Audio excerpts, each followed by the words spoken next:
2 Kings chapter 1. After the death of Ahab, Moab rebelled against Israel.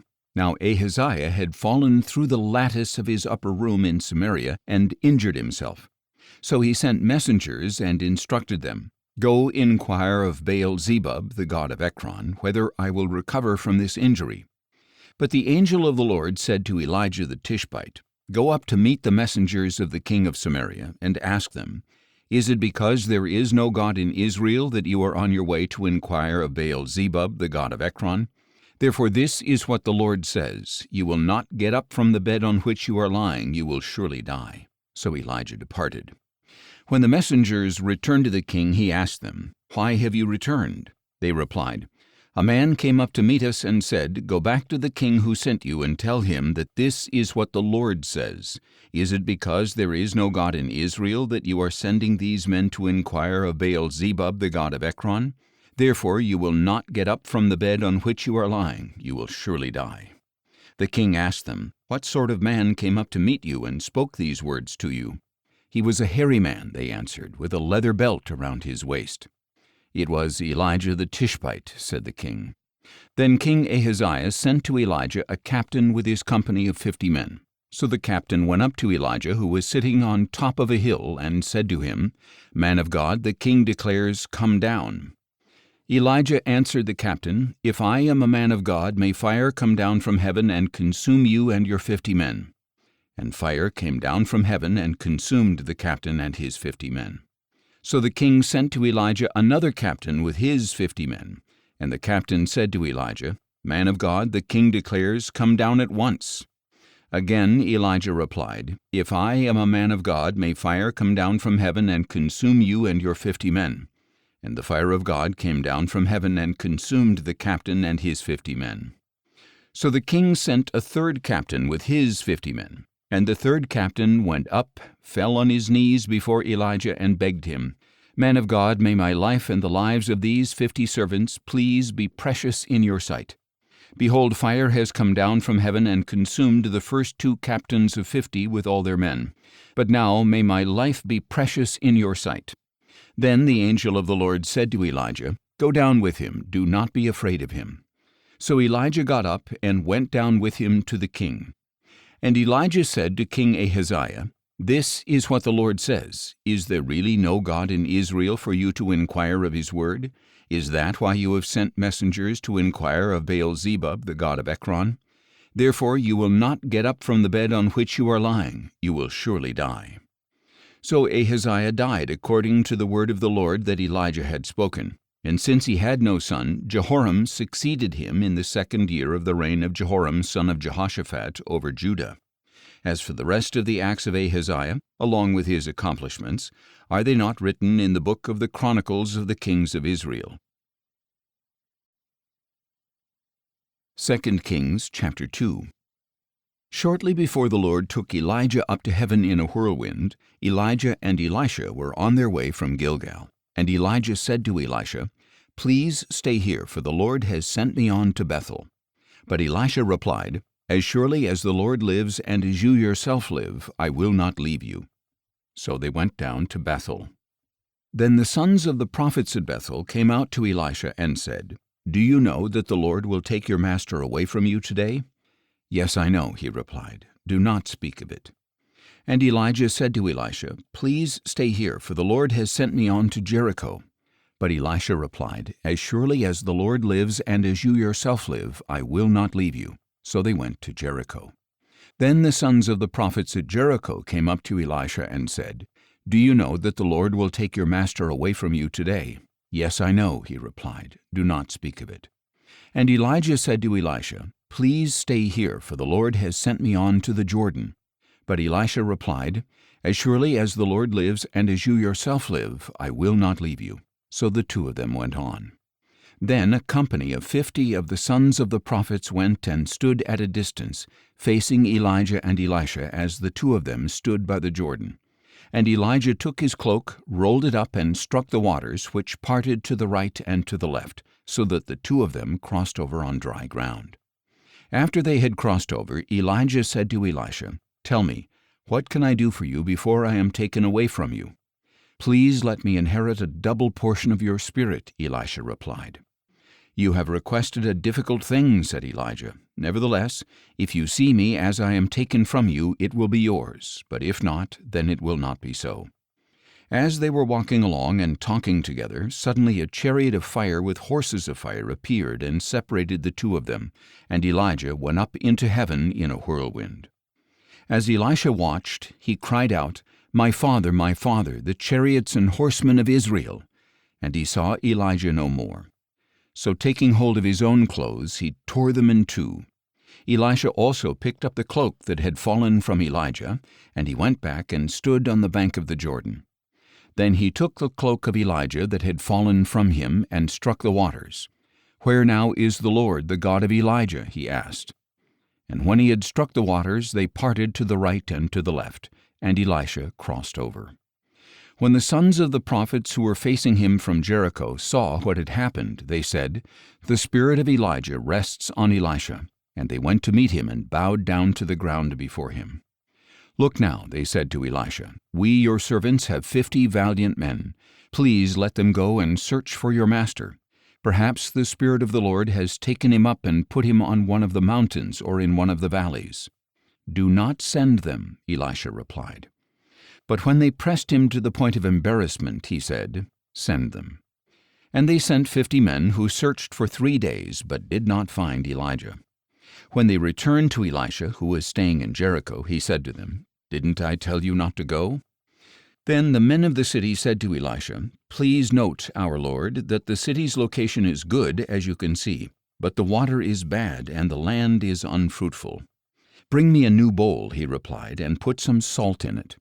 So they brought it to him, and Elisha went out to the spring, cast the salt into it, and said, "This is what the Lord says, I have healed this water. No longer will it cause death or unfruitfulness." And the waters there have been healthy to this day, according to the word spoken by Elisha. From there Elisha went up to Bethel, and as he was walking up the road, a group of boys came out of the city and jeered at him, chanting, "Go up, you bald head! Go up, you bald head!" Then he turned around, looked at them, and called down a curse on them in the name of the Lord. Suddenly 2 female bears came out of the woods and mauled 42 of the boys.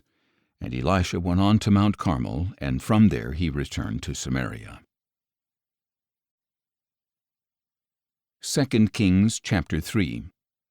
In the 18th year of Jehoshaphat's reign over Judah, Jehoram son of Ahab became king of Israel, and he reigned in Samaria 12 years. And he did evil in the sight of the Lord, but not as his father and mother had done. He removed the sacred pillar of Baal that his father had made. Nevertheless, he clung to the sins that Jeroboam son of Nebat had caused Israel to commit. He did not turn away from them. Now Mesha, king of Moab, was a sheep breeder, and he would render to the king of Israel 100,000 lambs and the wool of 100,000 rams. But after the death of Ahab, the king of Moab rebelled against the king of Israel. So at that time King Jehoram set out from Samaria and mobilized all Israel. And he sent a message to Jehoshaphat king of Judah, "The king of Moab has rebelled against me. Will you go with me to fight against Moab?" "I will go," replied Jehoshaphat. "I am like you, my people are your people, and my horses are your horses." Then he asked, "Which way shall we go up?" "By way of the desert of Edom," replied Joram. So the king of Israel, the king of Judah, and the king of Edom set out, and after they had traveled a roundabout route for 7 days, they had no water for their army or for their animals. "Alas," said the king of Israel, "for the Lord has summoned these 3 kings to deliver them into the hand of Moab." But Jehoshaphat asked, "Is there no prophet of the Lord here? Let us inquire of the Lord through him." And one of the servants of the king of Israel answered, "Elisha, son of Shaphat, is here. He used to pour water on the hands of Elijah."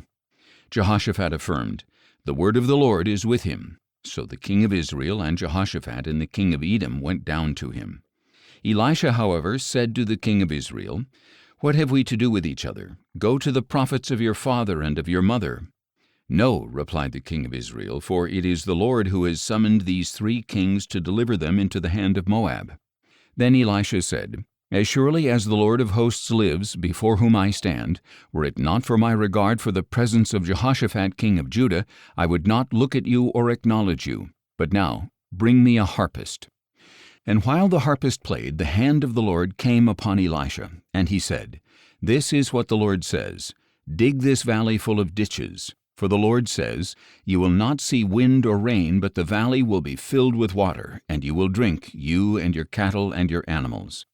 This is a simple matter in the sight of the Lord, and he will also deliver the Moabites into your hand. And you shall attack every fortified city and every city of importance. You shall cut down every good tree, stop up every spring, and ruin every good field with stones." The next morning, at the time of the morning sacrifice, water suddenly flowed from the direction of Edom and filled the land. Now all the Moabites had heard that the kings had come up to fight against them. So all who could bear arms, young and old, were summoned and stationed at the border. When they got up early in the morning, the sun was shining on the water, and it looked as red as blood to the Moabites across the way. "This is blood," they exclaimed. "The kings have clashed swords and slaughtered one another. Now to the plunder, Moab." But when the Moabites came to the camp of Israel, the Israelites rose up and attacked them, and they fled before them. So the Israelites invaded their land and struck down the Moabites. They destroyed the cities, and each man threw stones on every good field until it was covered. They stopped up every spring and cut down every good tree. Only Kir-Hareseth was left with stones in place, but men with slings surrounded it and attacked it as well. When the king of Moab saw that the battle was too fierce for him, he took with him 700 swordsmen to break through to the king of Edom, but they could not prevail. So he took his firstborn son, who was to succeed him, and offered him as a burnt offering on the city wall. And there was great fury against the Israelites, so they withdrew and returned to their own land. 2 Kings chapter 4. Now the wife of one of the sons of the prophets cried out to Elisha, "Your servant, my husband, is dead, and you know that your servant feared the Lord. And now his creditor is coming to take my 2 children as his slaves." "How can I help you?" asked Elisha. "Tell me, what do you have in the house?" She answered, "Your servant has nothing in the house but a jar of oil."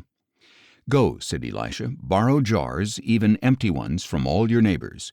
Do not gather just a few. Then go inside, shut the door behind you and your sons, and pour oil into all these jars, setting the full ones aside." So she left him, and after she had shut the door behind her and her sons, they kept bringing jars to her, and she kept pouring. When all the jars were full, she said to her son, "Bring me another." But he replied, "There are no more jars." Then the oil stopped flowing. She went and told the man of God, and he said, "Go, sell the oil and pay your debt. Then you and your sons can live on the remainder." One day Elisha went to Shunem, and a prominent woman who lived there persuaded him to have a meal.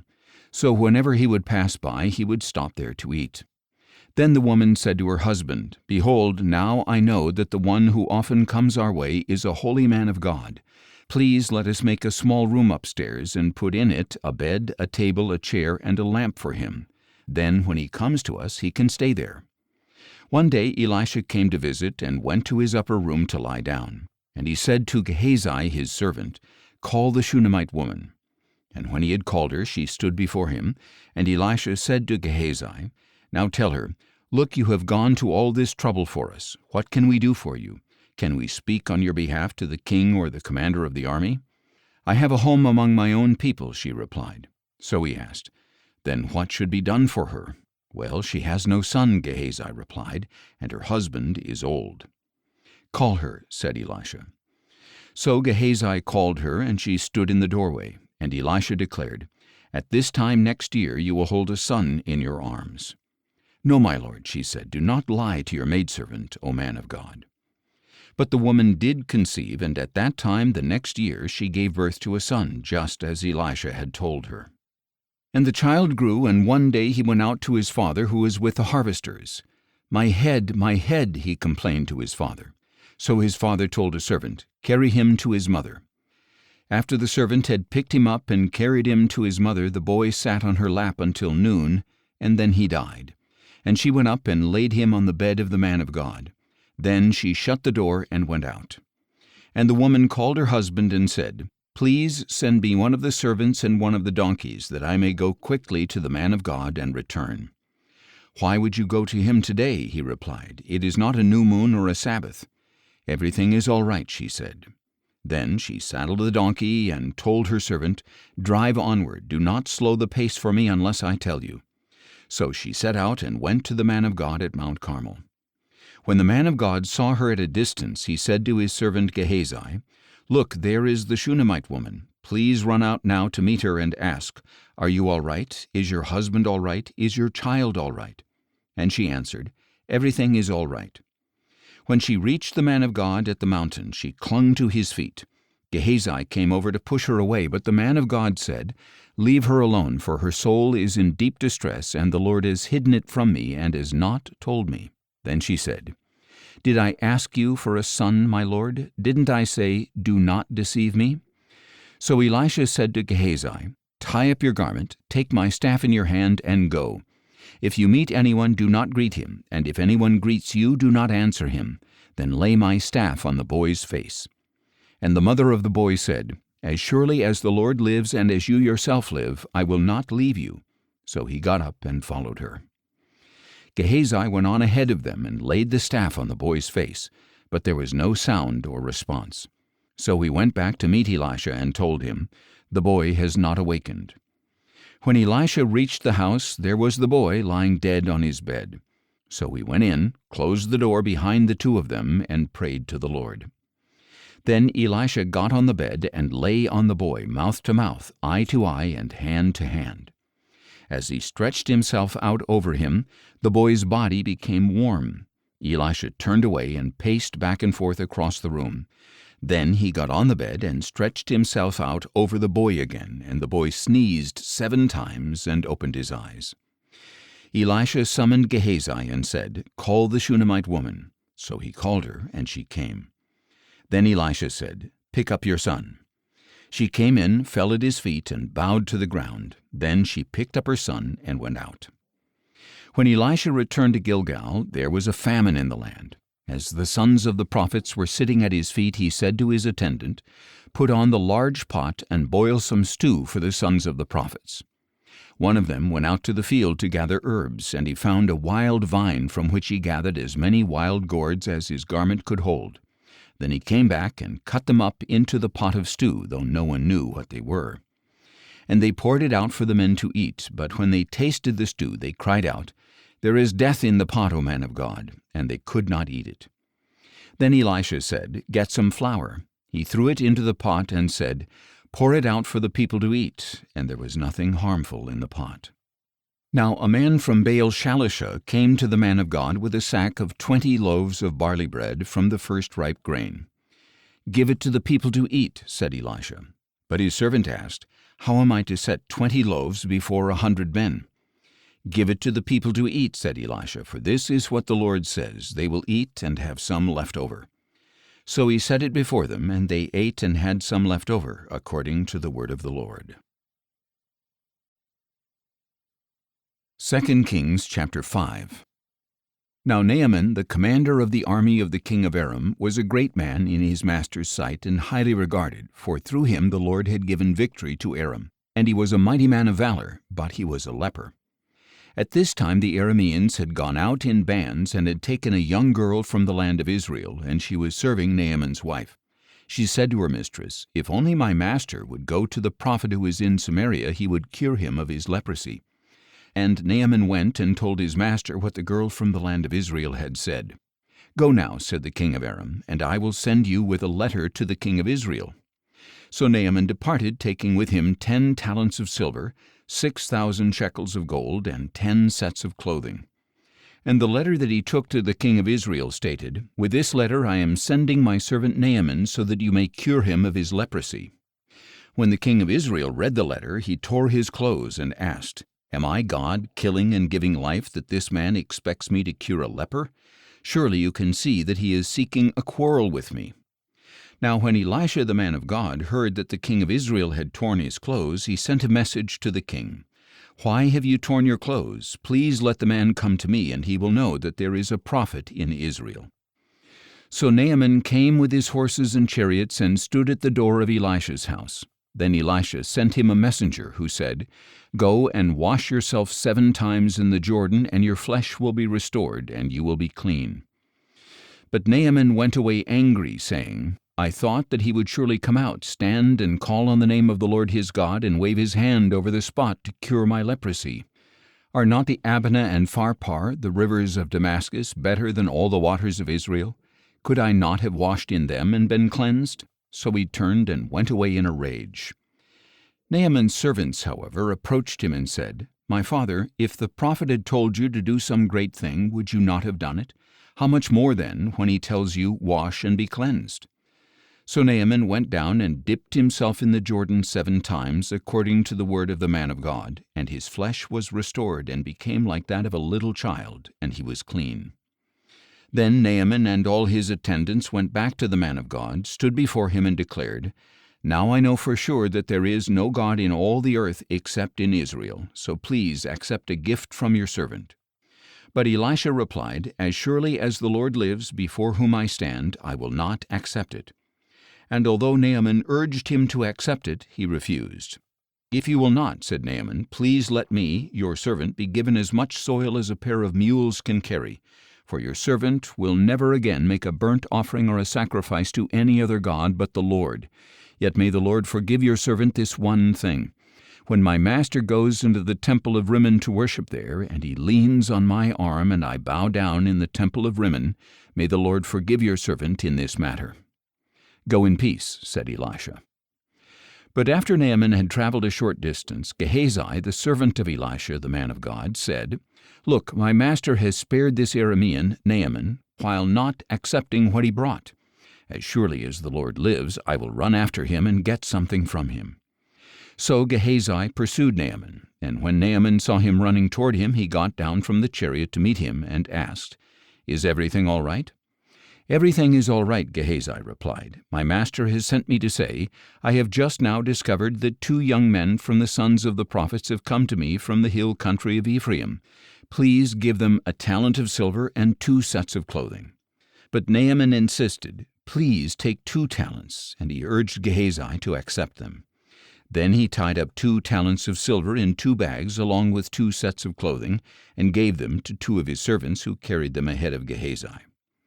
When Gehazi came to the hill, he took the gifts from the servants and stored them in the house. Then he dismissed the men, and they departed.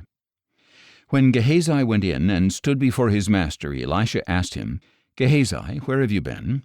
"Your servant did not go anywhere," he replied. But Elisha questioned him, "Did not my spirit go with you when the man got down from his chariot to meet you? Is this the time to accept money and clothing, olive groves and vineyards, sheep and oxen, men servants and maidservants? Therefore the leprosy of Naaman will cling to you and your descendants forever." And as Gehazi left his presence, he was leprous, as white as snow. 2 Kings chapter 6. Now the sons of the prophets said to Elisha, "Please take note that the place where we meet with you is too small for us. Please let us go to the Jordan, where each of us can get a log so we can build ourselves a place to live there." "Go," said Elisha. Then one of them said, "Please come with your servants." "I will come," he replied. So Elisha went with them, and when they came to the Jordan, they began to cut down some trees. As one of them was cutting down a tree, the iron axe head fell into the water. "Oh, my master," he cried out, "it was borrowed." "Where did it fall?" asked the man of God. And when he showed him the place, the man of God cut a stick, threw it there, and made the iron float. "Lift it out," he said, and the man reached out his hand and took it. Now the king of Aram was at war against Israel. After consulting with his servants, he said, "My camp will be in such and such a place."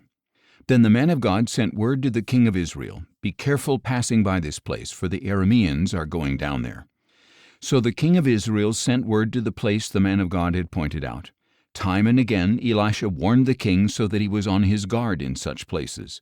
For this reason the king of Aram became enraged and called his servants to demand of them, "Tell me, which one of us is on the side of the king of Israel?" But one of his servants replied, "No one, my lord the king, for Elisha the prophet in Israel tells the king of Israel the very words you speak in your bedroom." So the king said, "Go and see where he is, that I may send men to capture him." On receiving the report, Elisha is in Dothan, the king of Aram sent horses, chariots, and a great army. They went there by night and surrounded the city. When the servant of the man of God got up and went out early in the morning, an army with horses and chariots had surrounded the city. So he asked Elisha, "O my master, what are we to do?" "Do not be afraid," Elisha answered, "for those who are with us are more than those who are with them." Then Elisha prayed, "O Lord, please open his eyes that he may see." And the Lord opened the eyes of the young man, and he saw that the hills were full of horses and chariots of fire all around Elisha. As the Arameans came down against him, Elisha prayed to the Lord, "Please strike these people with blindness." So he struck them with blindness, according to the word of Elisha. And Elisha told them, "This is not the way, and this is not the city. Follow me, and I will take you to the man you are seeking." And he led them to Samaria. When they had entered Samaria, Elisha said, "O Lord, open the eyes of these men, that they may see." Then the Lord opened their eyes, and they looked around and discovered that they were in Samaria. And when the king of Israel saw them, he asked Elisha, "My father, shall I kill them? Shall I kill them?" "Do not kill them," he replied. "Would you kill those you have captured with your own sword or bow? Set food and water before them, that they may eat and drink and then return to their master." So the king prepared a great feast for them, and after they had finished eating and drinking, he sent them away, and they returned to their master. And the Aramean raiders did not come into the land of Israel again. Some time later, Ben-Hadad, king of Aram, assembled his entire army and marched up to besiege Samaria. So there was a great famine in Samaria. Indeed, they besieged the city so long that a donkey's head sold for 80 shekels of silver, and a quarter cab of dove's dung sold for 5 shekels of silver. As the king of Israel was passing by on the wall, a woman cried out to him, "Help me, my lord the king." He answered, "If the Lord does not help you, where can I find help for you? From the threshing floor or the winepress?" Then the king asked her, "What is the matter?" And she answered, "This woman said to me, 'Give up your son that we may eat him, and tomorrow we will eat my son.' So we boiled my son and ate him, and the next day I said to her, 'Give up your son that we may eat him,' but she had hidden her son." When the king heard the words of the woman, he tore his clothes, and as he passed by on the wall, the people saw the sackcloth under his clothes next to his skin. He announced, "May God punish me and ever so severely if the head of Elisha son of Shaphat remains on his shoulders through this day." Now Elisha was sitting in his house, and the elders were sitting with him. The king sent a messenger ahead, but before he arrived, Elisha said to the elders, "Do you see how this murderer has sent someone to cut off my head? Look, when the messenger comes, shut the door to keep him out. Is not the sound of his master's footsteps behind him?" While Elisha was still speaking with them, the messenger came down to him, and the king said, "This calamity is from the Lord. Why should I wait for the Lord any longer?" 2 Kings chapter 7. Then Elisha said, "Hear the word of the Lord. This is what the Lord says. About this time tomorrow at the gate of Samaria, a seah of fine flour will sell for a shekel, and 2 seahs of barley will sell for a shekel." But the officer on whose arm the king leaned answered the man of God, "Look, even if the Lord were to make windows in heaven, could this really happen?" "You will see it with your own eyes," replied Elisha, "but you will not eat any of it."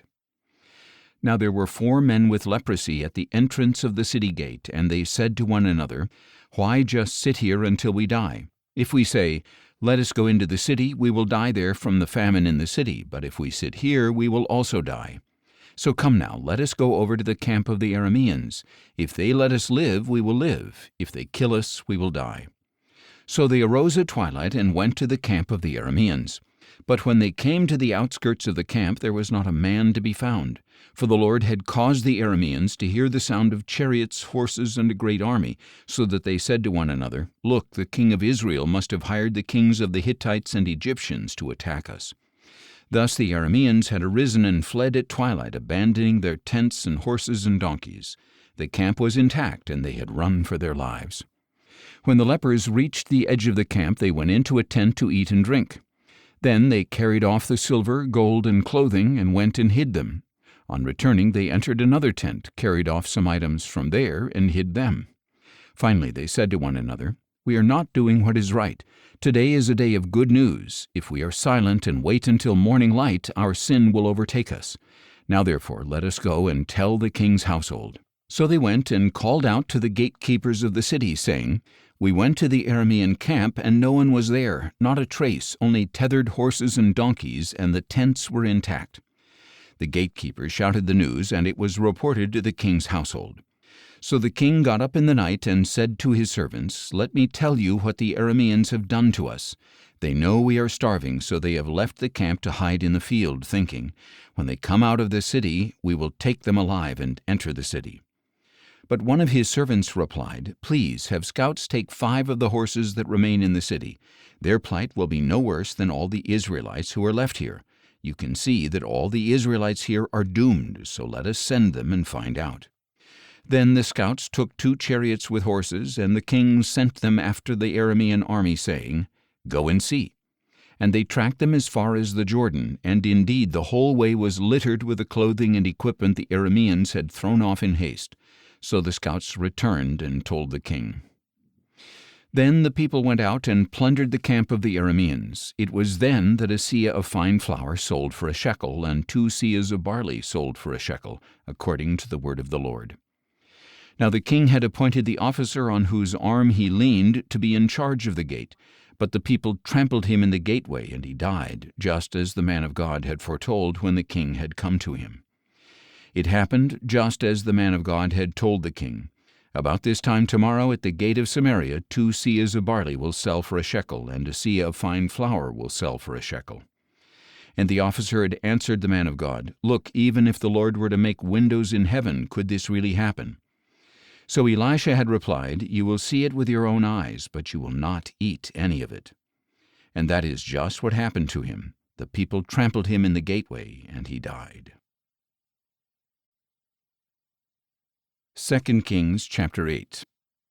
Now Elisha had said to the woman whose son he had restored to life, "Arise, you and your household, go and live as a foreigner wherever you can, for the Lord has decreed a 7-year famine, and it is already come to the land." So the woman had proceeded to do as the man of God had instructed, and she and her household lived as foreigners for 7 years in the land of the Philistines. At the end of 7 years, when the woman returned from the land of the Philistines, she went to the king to appeal for her house and her land. Now the king had been speaking to Gehazi, the servant of the man of God, saying, "Please relate to me all the great things Elisha has done." And Gehazi was telling the king how Elisha had brought the dead back to life. Just then the woman whose son Elisha had revived came to appeal to the king for her house and her land. So Gehazi said, "My lord the king, this is the woman, and this is the son Elisha restored to life." When the king asked the woman, she confirmed it. So the king appointed for her an officer, saying, "Restore all that was hers, along with all the proceeds of the field from the day that she left the country until now." Then Elisha came to Damascus while Ben-Hadad, king of Aram, was sick, and the king was told, "The man of God has come here." So the king said to Hazael, "Take a gift in your hand, go to meet the man of God, and inquire of the Lord through him, will I recover from this illness?" So Hazael went to meet Elisha, taking with him a gift of 40 camel loads of every good thing from Damascus. And he went in and stood before him and said, "Your son Ben-Hadad, king of Aram, has sent me to ask, will I recover from this illness?" Elisha answered, "Go and tell him, you will surely recover, but the Lord has shown me that in fact he will die." Elisha fixed his gaze steadily on him until Hazael became uncomfortable. Then the man of God began to weep. "Why is my lord weeping?" asked Hazael. "Because I know the evil you will do to the Israelites," Elisha replied. "You will set fire to their fortresses, kill their young men with a sword, dash their little ones to pieces, and rip open their pregnant women." "But how could your servant, a mere dog, do such a monstrous thing?" said Hazael. And Elisha answered, "The Lord has shown me that you will be king over Aram." So Hazael left Elisha and went to his master, who asked him, "What did Elisha say to you?" And he replied, "He told me that you would surely recover." But the next day Hazael took a thick cloth, dipped it in water, and spread it over the king's face. So Ben-Hadad died, and Hazael reigned in his place. In the 5th year of the reign of Joram son of Ahab over Israel, Jehoram son of Jehoshaphat succeeded his father as king of Judah. Jehoram was 32 years old when he became king, and he reigned in Jerusalem 8 years. And Jehoram walked in the ways of the kings of Israel, just as the house of Ahab had done. For he married a daughter of Ahab and did evil in the sight of the Lord. Yet for the sake of his servant David, the Lord was unwilling to destroy Judah, since he had promised to maintain a lamp for David and his descendants forever. In the days of Jehoram, Edom rebelled against the hand of Judah and appointed their own king. So Jehoram crossed over to Zair with all his chariots. When the Edomites surrounded him and his chariot commanders, he rose up and attacked by night. His troops, however, fled to their homes. So to this day Edom has been in rebellion against the hand of Judah. Likewise Libnah rebelled at the same time. As for the rest of the acts of Jehoram, along with all his accomplishments, are they not written in the book of the Chronicles of the kings of Judah? And Jehoram rested with his fathers and was buried with them in the city of David, and his son Ahaziah reigned in his place. In the 12th year of the reign of Joram son of Ahab over Israel, Ahaziah son of Jehoram became king of Judah. Ahaziah was 22 years old when he became king, and he reigned in Jerusalem 1 year. His mother's name was Athaliah, the granddaughter of Omri, king of Israel. And Ahaziah walked in the ways of the house of Ahab and did evil in the sight of the Lord, like the house of Ahab, for he was a son-in-law of the house of Ahab. Then Ahaziah went with Joram son of Ahab to fight against Hazael king of Aram at Ramoth-Gilead, and the Arameans wounded Joram. So King Joram returned to Jezreel to recover from the wounds that the Arameans had inflicted on him at Ramah, when he fought against Hazael king of Aram.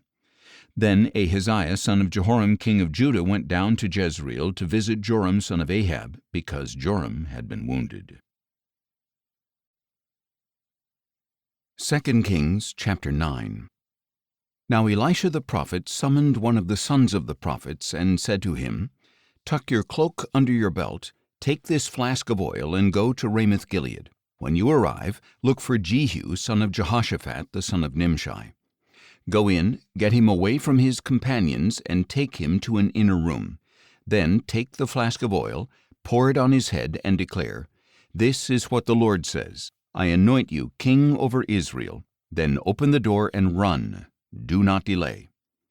So the young prophet went to Ramoth-Gilead, and when he arrived, the army commanders were sitting there. I have a message for you, commander, he said. For which of us? Asked Jehu. For you, commander, he replied.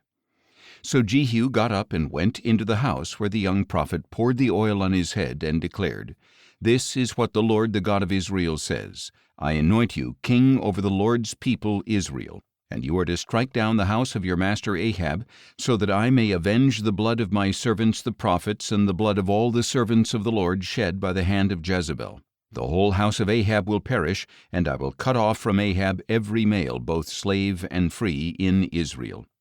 I will make the house of Ahab like the houses of Jeroboam son of Nebat and Baasha son of Ahijah. And on the plot of ground at Jezreel the dogs will devour Jezebel, and there will be no one to bury her. Then the young prophet opened the door and ran. When Jehu went out to the servants of his master, they asked, Is everything all right? Why did this madman come to you? You know his kind in their babble, he replied. That is a lie, they said. Tell us now. So Jehu answered, He talked to me about this and that, and he said, This is what the Lord says, I anoint you king over Israel. Quickly each man took his garment and put it under Jehu on the bare steps. Then they blew the ram's horn and proclaimed, Jehu is king. Thus Jehu son of Jehoshaphat the son of Nimshi conspired against Joram. Now Joram and all Israel had been defending Ramoth-Gilead against Hazael king of Aram. But King Joram had returned to Jezreel to recover from the wounds he had suffered at the hands of the Arameans in the battle against Hazael their king. So Jehu said, If you commanders wish to make me king, then do not let anyone escape from the city to go and tell it in Jezreel. Then Jehu got into his chariot and went to Jezreel, because Joram was laid up there, and Ahaziah king of Judah had gone down to see him. Now the watchman standing on the tower in Jezreel saw Jehu's troops approaching, and he called out, I see a company of troops. Choose a rider, Joram commanded. Send him out to meet them, and ask, Have you come in peace? So a horseman rode off to meet Jehu and said, This is what the king asks, Have you come in peace? What do you know about peace? Jehu replied. Fall in behind me. And the watchman reported, "The messenger reached them, but he is not coming back." So the king sent out a second horseman, who went to them and said, "This is what the king asks. Have you come in peace?" "What do you know about peace?" Jehu replied. "Fall in behind me." Again the watchman reported, "He reached them, but he is not coming back. And the charioteer is driving like Jehu son of Nimshi. He is driving like a madman." "Harness," Joram shouted, and they harnessed his chariot. Then Joram king of Israel and Ahaziah king of Judah set out, each in his own chariot, and met Jehu on the property of Naboth the Jezreelite. When Joram saw Jehu, he asked, "Have you come in peace, Jehu?" "How can there be peace," he replied, "as long as the idolatry and witchcraft of your mother Jezebel abound?" Joram turned around and fled, calling out to Ahaziah, "Treachery, Ahaziah!" Then Jehu drew his bow and shot Joram between the shoulders. The arrow pierced his heart, and he slumped down in his chariot. And Jehu said to Bidkar his officer, "Pick him up and throw him into the field of Naboth the Jezreelite. For remember that when you and I were riding together behind his father Ahab, the Lord lifted up this burden against him. As surely as I saw the blood of Naboth and the blood of his sons yesterday, declares the Lord, so will I repay you on this plot of ground, declares the Lord. Now then, according to the word of the Lord, pick him up and throw him on the plot of ground." When King Ahaziah of Judah saw this, he fled up the road toward Beth-Hagan. And Jehu pursued him, shouting, "Shoot him too." So they shot Ahaziah in his chariot on the ascent of Gur near Ibleam, and he fled to Megiddo and died there. Then his servants carried him by chariot to Jerusalem and buried him with his fathers in his tomb in the city of David. In the 11th year of Joram son of Ahab, Ahaziah had become king over Judah. Now when Jehu arrived in Jezreel, Jezebel heard of it. So she painted her eyes, adorned her head, and looked down from a window. And as Jehu entered the gate, she asked, "Have you come in peace, O Zimri, murderer of your master?" He looked up at the window and called out, "Who is on my side? Who?" And 2 or 3 eunuchs looked down at him. "Throw her down," yelled Jehu. So they threw her down, and her blood splattered on the wall and on the horses as they trampled her underfoot. Then Jehu went in and ate and drank. "Take care of this cursed woman," he said, "and bury her, for she was the daughter of a king." But when they went out to bury her, they found nothing but her skull, her feet, and the palms of her hands. So they went back and told Jehu, who replied, "This is the word of the Lord, which he spoke through his servant Elijah the Tishbite. On the plot of ground at Jezreel the dogs will devour the flesh of Jezebel, and Jezebel's body will lie like dung in the field on the plot of ground at Jezreel, so that no one can say, 'This is Jezebel.'" 2 Kings chapter 10. Now Ahab had 70 sons in Samaria. So Jehu wrote letters and sent them to Samaria to the officials of Jezreel, to the elders, and to the guardians of the sons of Ahab, saying, "When this letter arrives, since your master's sons are with you, and you have chariots and horses, a fortified city and weaponry, select the best and most worthy son of your master, set him on his father's throne, and fight for your master's house."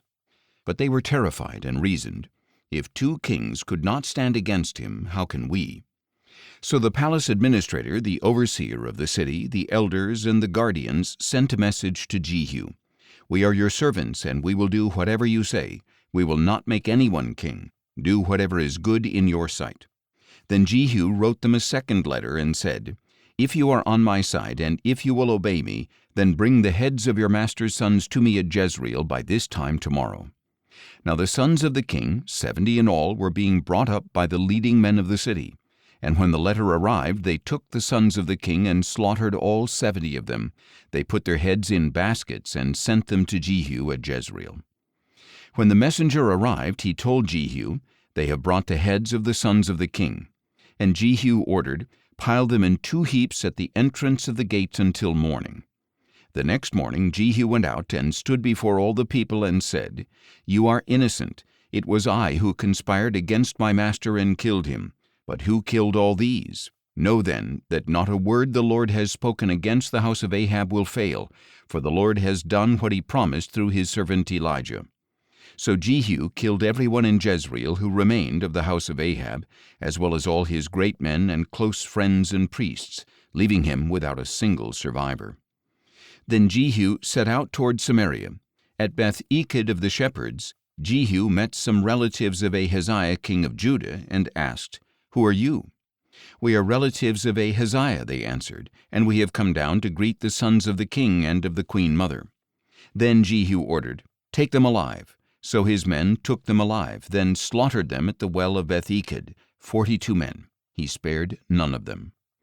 When he left there, he found Jehonadab, son of Rechab, who was coming to meet him. Jehu greeted him and asked, "Is your heart as true to mine as my heart is to yours?" "It is," Jehonadab replied. "If it is," said Jehu, "give me your hand." So he gave him his hand, and Jehu helped him into his chariot, saying, "Come with me and see my zeal for the Lord." So he had him ride in his chariot. When Jehu came to Samaria, he struck down everyone belonging to Ahab who remained there, until he had destroyed them, according to the word that the Lord had spoken to Elijah. Then Jehu brought all the people together and said, "Ahab served Baal a little, but Jehu will serve him a lot. Now therefore summon to me all the prophets of Baal, all his servants and all his priests. See that no one is missing, for I have a great sacrifice for Baal.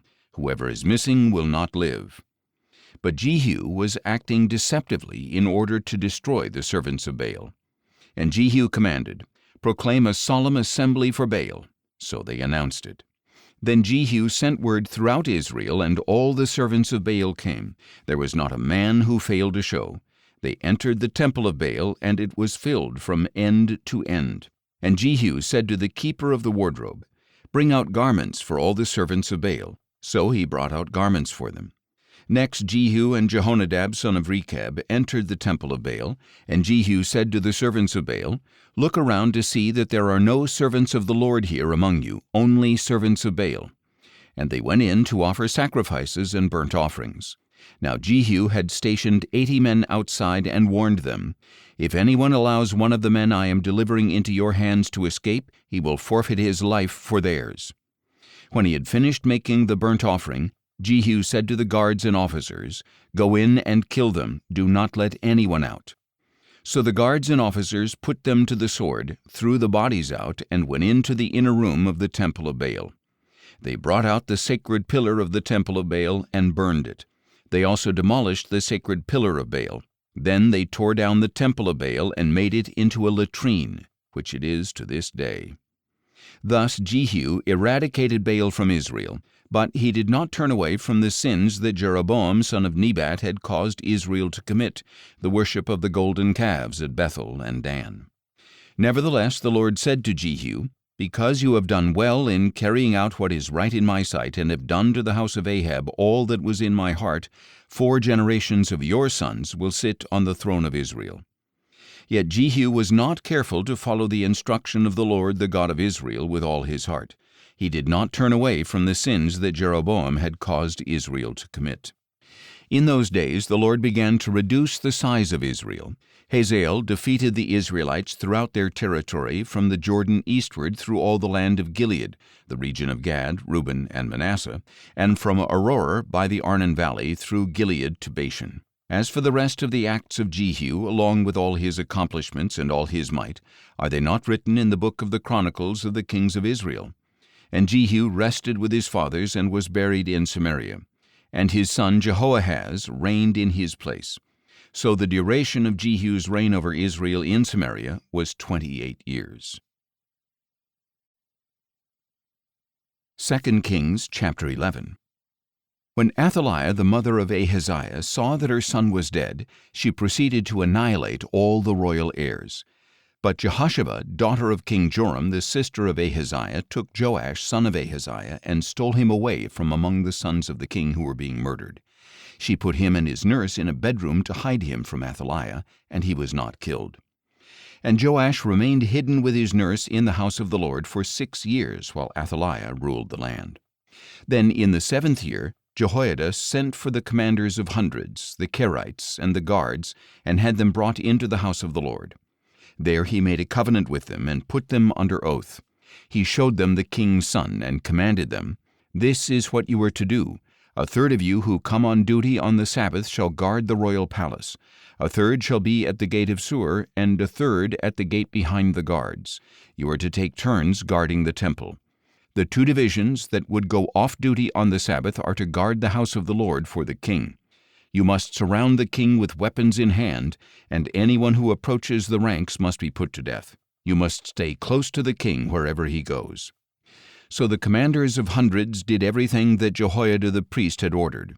Each of them took his men, those coming on duty on the Sabbath and those going off duty, and came to Jehoiada the priest. Then the priest gave to the commanders of hundreds the spears and shields of King David from the house of the Lord. And the guards stood with weapons in hand surrounding the king by the altar and the temple, from the south side to the north side of the temple. Then Jehoiada brought out the king's son, put the crown on him, presented him with a testimony, and proclaimed him king. They anointed him, and the people clapped their hands and declared, "Long live the king." When Athaliah heard the noise from the guards and the people, she went out to the people in the house of the Lord. And she looked out and saw the king standing by the pillar according to the custom. The officers and trumpeters were beside the king, and all the people of the land were rejoicing and blowing trumpets. Then Athaliah tore her clothes and screamed, "Treason! Treason!" And Jehoiada the priest ordered the commanders of hundreds in charge of the army, "Bring her out between the ranks, and put to the sword anyone who follows her." For the priest had said, "She must not be put to death in the house of the Lord." So they seized Athaliah as she reached the horses' entrance to the palace grounds, and there she was put to death.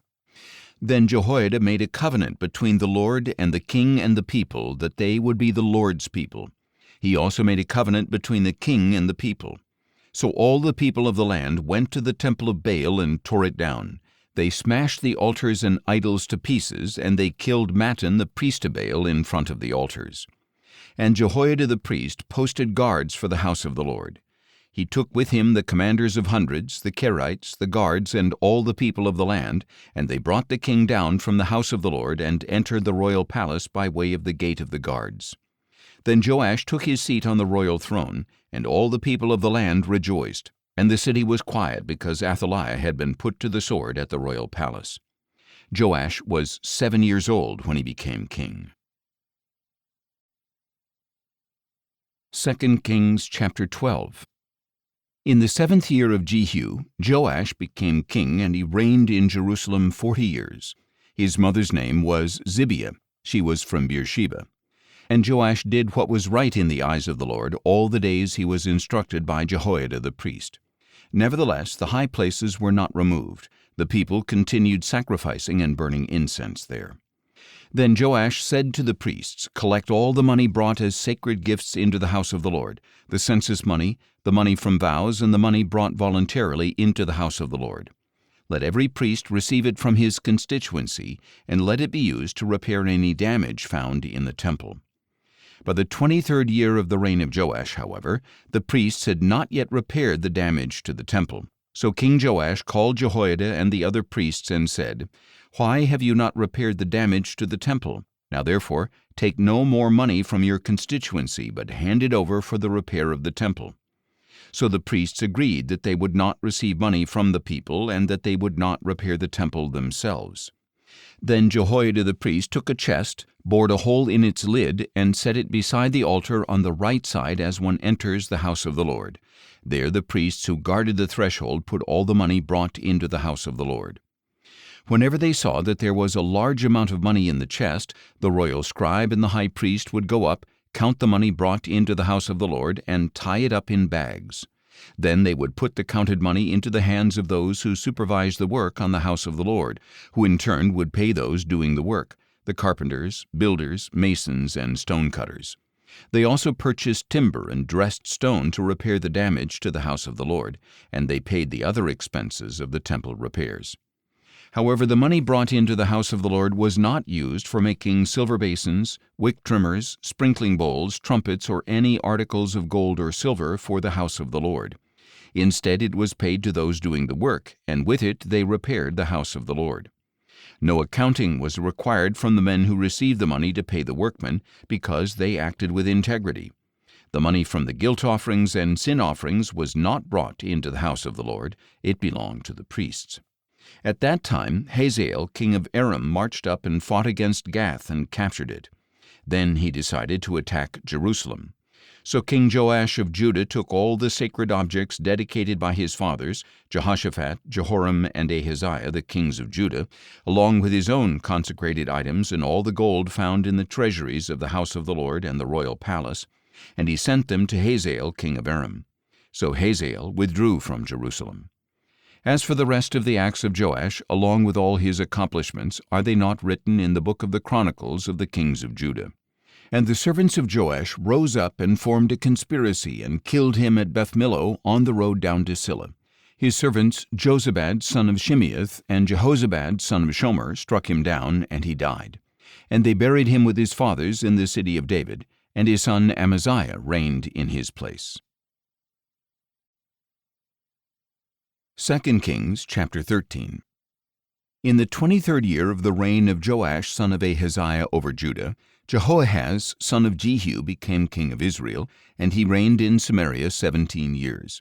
And he did evil in the sight of the Lord, and followed the sins that Jeroboam son of Nebat had caused Israel to commit. He did not turn away from them. So the anger of the Lord burned against Israel, and he delivered them continually into the hands of Hazael king of Aram and his son Ben-Hadad. Then Jehoahaz sought the favor of the Lord, and the Lord listened to him because he saw the oppression that the king of Aram had inflicted on Israel. So the Lord gave Israel a deliverer, and they escaped the power of the Arameans. Then the people of Israel lived in their own homes as they had before. Nevertheless, they did not turn away from the sins that the house of Jeroboam had caused Israel to commit, but they continued to walk in them. The Asherah pole even remained standing in Samaria. Jehoahaz had no army left except 50 horsemen, 10 chariots, and 10,000 foot soldiers, because the king of Aram had destroyed them and made them like the dust at threshing. As for the rest of the acts of Jehoahaz, along with all his accomplishments and his might, are they not written in the book of the Chronicles of the kings of Israel? And Jehoahaz rested with his fathers and was buried in Samaria, and his son Jehoash reigned in his place. In the 37th year of the reign of Joash over Judah, Jehoash, son of Jehoahaz, became king of Israel in Samaria, and he reigned 16 years. And he did evil in the sight of the Lord, and did not turn away from all the sins that Jeroboam son of Nebat had caused Israel to commit, but he walked in them. As for the rest of the acts of Jehoash, along with all his accomplishments and his might, including his war against Amaziah king of Judah, are they not written in the book of the Chronicles of the kings of Israel? And Jehoash rested with his fathers, and Jeroboam succeeded him on the throne. Jehoash was buried in Samaria with the kings of Israel. When Elisha had fallen sick with the illness from which he would die, Jehoash king of Israel came down to him and wept over him, saying, my father, the chariots and horsemen of Israel." Elisha told him, "Take a bow and some arrows." So Jehoash took a bow and some arrows. Then Elisha said to the king of Israel, "Put your hand on the bow." So the king put his hand on the bow, and Elisha put his hands on the king's hands. "Open the east window," said Elisha. So he opened it, and Elisha said, "Shoot." So he shot. And Elisha declared, "This is the Lord's arrow of victory over Aram, for you shall strike the Arameans in Aphek until you have put an end to them." Then Elisha said, "Take the arrows." So he took them, and Elisha said to the king of Israel, "Strike the ground." So he struck the ground 3 times and stopped. But the man of God was angry with him and said, "You should have struck the ground 5 or 6 times. Then you would have struck down Aram until you had put an end to it. But now you will strike down Aram only 3 times. And Elisha died and was buried. Now the Moabite raiders used to come into the land every spring. Once, as the Israelites were burying a man, suddenly they saw a band of raiders, so they threw the man's body into Elisha's tomb. And as soon as his body touched the bones of Elisha, the man was revived and stood up on his feet. And Hazael, king of Aram, oppressed Israel throughout the reign of Jehoahaz. But the Lord was gracious to Israel and had compassion on them, and he turned toward them because of his covenant with Abraham, Isaac, and Jacob. And to this day the Lord has been unwilling to destroy them or cast them from his presence. When Hazael king of Aram died, his son Ben-Hadad reigned in his place.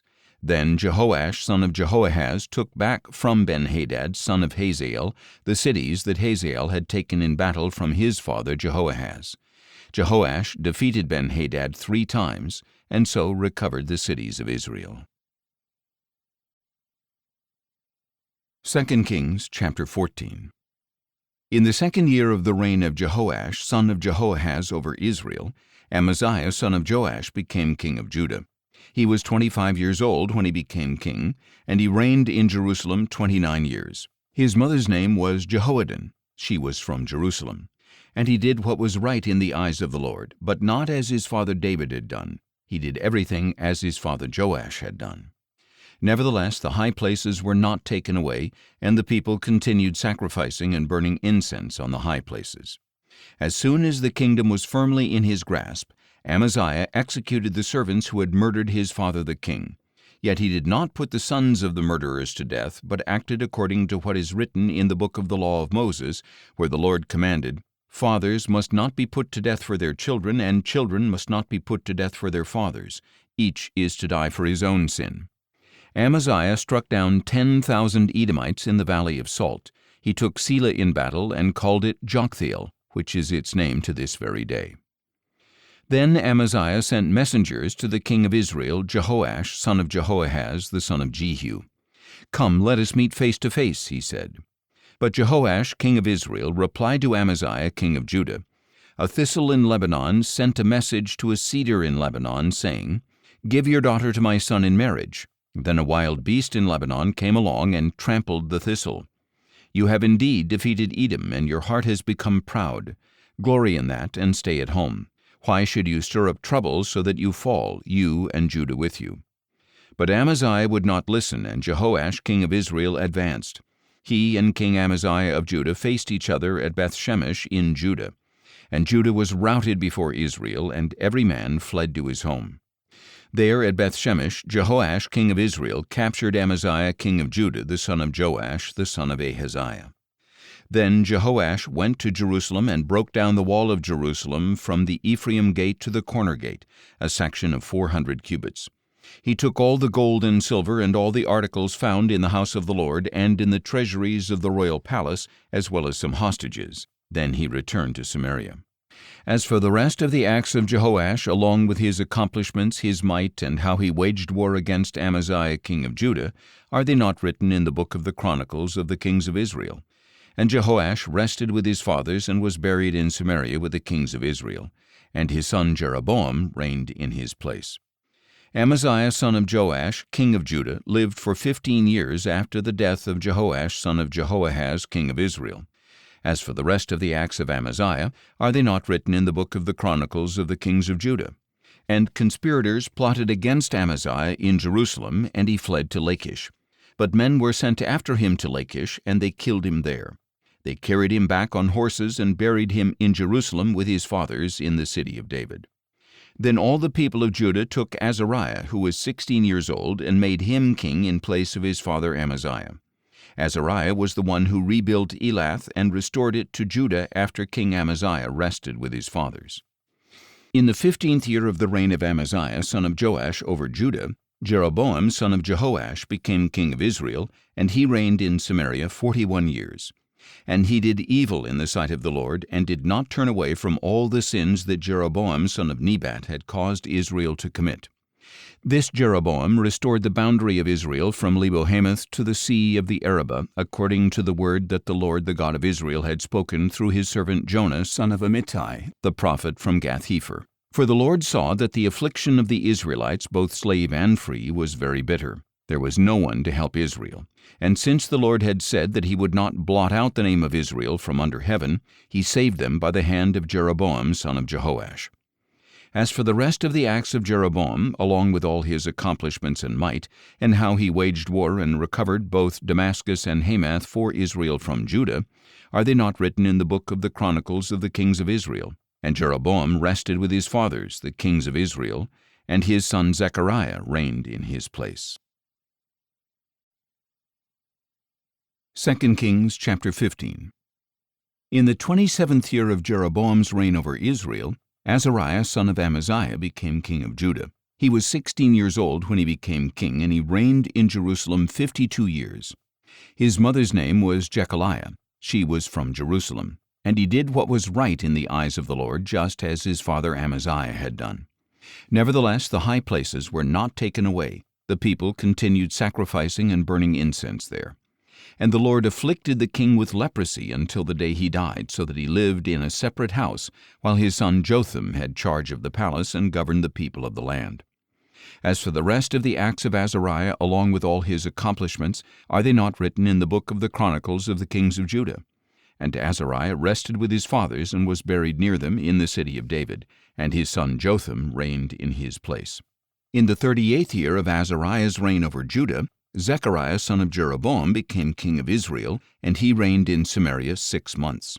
And he did evil in the sight of the Lord, as his fathers had done. He did not turn away from the sins that Jeroboam son of Nebat had caused Israel to commit. Then Shallum son of Jabesh conspired against Zechariah, struck him down, and killed him in front of the people, and reigned in his place. As for the rest of the acts of Zechariah, they are indeed written in the book of the Chronicles of the kings of Israel. So the word of the Lord spoken to Jehu was fulfilled. 4 generations of your sons will sit on the throne of Israel. In the 39th year of Uzziah's reign over Judah, Shallum son of Jabesh became king, and he reigned in Samaria 1 full month. Then Menahem son of Gadai went up from Tirzah to Samaria, struck down and killed Shallum son of Jabesh, and reigned in his place. As for the rest of the acts of Shallum, along with the conspiracy he led, they are indeed written in the book of the Chronicles of the kings of Israel. At that time Menahem, starting from Tirzah, attacked Tiphsah and everyone in its vicinity, because they would not open their gates. So he attacked Tiphsah and ripped open all the pregnant women. In the 39th year of Azariah's reign over Judah, Menahem son of Gadai became king of Israel, and he reigned in Samaria 10 years. And he did evil in the sight of the Lord, and throughout his reign he did not turn away from the sins that Jeroboam son of Nebat had caused Israel to commit. Then Pul, king of Assyria, invaded the land, and Menahem gave Pul 1,000 talents of silver in order to gain his support and strengthen his own grip on the kingdom. Menahem exacted this money from each of the wealthy men of Israel, 50 shekels of silver from each man, to give to the king of Assyria. So the king of Assyria withdrew and did not remain in the land. As for the rest of the acts of Menahem, along with all his accomplishments, are they not written in the book of the Chronicles of the kings of Israel? And Menahem rested with his fathers, and his son Pekahiah reigned in his place. In the 50th year of Azariah's reign over Judah, Pekahiah son of Menahem became king of Israel, and reigned in Samaria 2 years. And he did evil in the sight of the Lord, and did not turn away from the sins that Jeroboam son of Nebat had caused Israel to commit. Then his officer, Pekah son of Remaliah, conspired against him along with Argob, Ariah, and 50 men of Gilead. And at the citadel of the king's palace in Samaria, Pekah struck down and killed Pekahiah, and reigned in his place. As for the rest of the acts of Pekahiah, along with all his accomplishments, they are indeed written in the book of the Chronicles of the kings of Israel. In the 52nd year of Azariah's reign over Judah, Pekah son of Remaliah became king of Israel, and he reigned in Samaria 20 years. And he did evil in the sight of the Lord, and did not turn away from the sins that Jeroboam son of Nebat had caused Israel to commit. In the days of Pekah king of Israel, Tiglath-Pileser king of Assyria came and captured Ijon, Abel-Beth-Maachah, Genoa, Kedesh, Hazor, Gilead, and Galilee, including all the land of Naphtali, and he took the people as captives to Assyria. Then Hoshea son of Elah led a conspiracy against Pekah son of Remaliah. In the 20th year of Jotham son of Uzziah, Hoshea attacked Pekah, killed him, and reigned in his place. As for the rest of the acts of Pekah, along with all his accomplishments, they are indeed written in the book of the Chronicles of the kings of Israel. In the 2nd year of the reign of Pekah son of Remaliah over Israel, Jotham son of Uzziah became king of Judah. He was 25 years old when he became king, and he reigned in Jerusalem 16 years. His mother's name was Jerusha, daughter of Zadok. And he did what was right in the eyes of the Lord, just as his father Uzziah had done. Nevertheless, the high places were not taken away. The people continued sacrificing and burning incense there. Jotham rebuilt the upper gate of the house of the Lord. As for the rest of the acts of Jotham, along with his accomplishments, are they not written in the book of the Chronicles of the kings of Judah? In those days the Lord began to send Rezin king of Aram and Pekah son of Remaliah against Judah. And Jotham rested with his fathers and was buried with them in the city of David his father, and his son Ahaz reigned in his place. 2 Kings chapter 16. In the 17th year of Pekah son of Remaliah, Ahaz son of Jotham became king of Judah. Ahaz was 20 years old when he became king, and he reigned in Jerusalem 16 years. And unlike David his father, he did not do what was right in the eyes of the Lord his God. Instead, he walked in the ways of the kings of Israel, and even sacrificed his son in the fire, according to the abominations of the nations that the Lord had driven out before the Israelites. And he sacrificed and burned incense on the high places, on the hills, and under every green tree. Then Rezin king of Aram and Pekah son of Remaliah king of Israel came up to wage war against Jerusalem. They besieged Ahaz, but could not overcome him. At that time Rezin king of Aram recovered Elath for Aram, drove out the men of Judah, and sent the Edomites into Elath, where they live to this day. So Ahaz sent messengers to Tiglath-Pileser king of Assyria, saying, I am your servant and your son. Come up and save me from the hands of the kings of Aram and Israel who are rising up against me. Ahaz also took the silver and gold found in the house of the Lord and in the treasuries of the king's palace, and he sent it as a gift to the king of Assyria. So the king of Assyria responded to him, marched up to Damascus, and captured it. He took its people to Kir as captives and put Rezin to death. Then King Ahaz went to Damascus to meet Tiglath-Pileser king of Assyria. On seeing the altar in Damascus, King Ahaz sent Uriah the priest a model of the altar and complete plans for its construction. And Uriah the priest built the altar according to all the instructions King Ahaz had sent from Damascus, and he completed it by the time King Ahaz had returned. When the king came back from Damascus and saw the altar, he approached it and presented offerings on it. He offered his burnt offering and his grain offering, poured out his drink offering, and sprinkled the blood of his peace offerings on the altar. He also took the bronze altar that stood before the Lord from the front of the temple, between the new altar and the house of the Lord, and he put it on the north side of the new altar. Then King Ahaz commanded Uriah the priest, Offer on the great altar the morning burnt offering, the evening grain offering, and the king's burnt offering and grain offering, as well as the burnt offerings, grain offerings, and drink offerings of all the people of the land. Sprinkle on the altar all the blood of the burnt offerings and sacrifices, but I will use the bronze altar to seek guidance. So Uriah the priest did just as King Ahaz had commanded. King Ahaz also cut off the frames of the movable stands and removed the bronze basin from each of them. He took down the sea from the bronze oxen that were under it and put it on a stone base. And on account of the king of Assyria, he removed the Sabbath canopy they had built in the temple and closed the royal entryway outside the house of the Lord. As for the rest of the acts of Ahaz, along with his accomplishments, are they not written in the book of the Chronicles of the kings of Judah? And Ahaz rested with his fathers and was buried with them in the city of David, and his son Hezekiah reigned in his place. 2 Kings chapter 17. In the 12th year of the reign of Ahaz over Judah, Hoshea son of Elah became king of Israel, and he reigned in Samaria 9 years. And he did evil in the sight of the Lord, but not like the kings of Israel who preceded him. Shalmaneser king of Assyria attacked him, and Hoshea became his vassal and paid him tribute. But the king of Assyria discovered that Hoshea had conspired to send envoys to King So of Egypt, and that he had not paid tribute to the king of Assyria as in previous years. Therefore the king of Assyria arrested Hoshea and put him in prison. Then the king of Assyria invaded the whole land, marched up to Samaria, and besieged it for 3 years. In the 9th year of Hoshea, the king of Assyria captured Samaria and carried away the Israelites to Assyria, where he settled them in Halah, in Gozan by the Habor River, and in the cities of the Medes. All this happened because the people of Israel had sinned against the Lord their God, who had brought them out of the land of Egypt from under the hand of Pharaoh, king of Egypt. They had worshipped other gods and walked in the customs of the nations that the Lord had driven out before the Israelites, as well as in the practices introduced by the kings of Israel.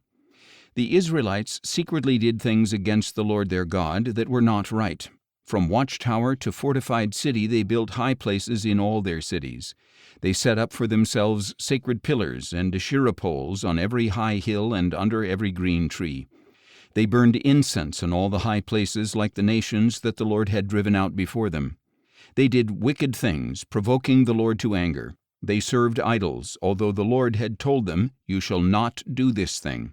Yet through all his prophets and seers the Lord warned Israel and Judah, saying, "Turn from your wicked ways and keep my commandments and statutes according to the entire law that I commanded your fathers and delivered to you through my servants the prophets." But they would not listen, and they stiffened their necks like their fathers, who did not believe the Lord their God. They rejected his statutes and the covenant he had made with their fathers, as well as the decrees he had given them. They pursued worthless idols and themselves became worthless, going after the surrounding nations that the Lord had commanded them not to imitate. They abandoned all the commandments of the Lord their God and made for themselves 2 cast idols of calves and an Asherah pole. They bowed down to all the host of heaven and served Baal. They sacrificed their sons and daughters in the fire and practiced divination and soothsaying. They devoted themselves to doing evil in the sight of the Lord, provoking him to anger. So the Lord was very angry with Israel, and he removed them from his presence. Only the tribe of Judah remained, and even Judah did not keep the commandments of the Lord their God, but lived according to the customs Israel had introduced. So the Lord rejected all the descendants of Israel. He afflicted them and delivered them into the hands of plunderers until he had banished them from his presence. When the Lord had torn Israel away from the house of David, they made Jeroboam son of Nebat king, and Jeroboam led Israel away from following the Lord and caused them to commit a great sin. The Israelites persisted in all the sins that Jeroboam had committed and did not turn away from them. Finally, the Lord removed Israel from his presence, as he had declared through all his servants the prophets. So Israel was exiled from their homeland into Assyria, where they are to this day. Then the king of Assyria brought people from Babylon, Cutha, Ava, Hamath, and Sepharvaim, and settled them in the towns of Samaria to replace the Israelites. They took possession of Samaria and lived in its towns. Now when the settlers first lived there, they did not worship the Lord, so he sent lions among them, which killed some of them. So they spoke to the king of Assyria, saying, "The peoples that you have removed and placed in the cities of Samaria do not know the requirements of the God of the land. Because of this he has sent lions among them, which are indeed killing them off." Then the king of Assyria commanded, "Send back one of the priests you carried off from Samaria, and have him go back to live there and teach the requirements of the God of the land." Thus one of the priests they had carried away came and lived in Bethel, and he began to teach them how they should worship the Lord. Nevertheless, the people of each nation continued to make their own gods in the cities where they had settled, and they set them up in the shrines that the people of Samaria had made on the high places. The men of Babylon made Succoth-Benoth, the men of Cuth made Nergal, the men of Hamath made Ashima, the Avites made Nibhaz and Tartak, and the Sepharvites burned their children in the fire to Adramelech and Anamelech, the gods of Sepharvaim.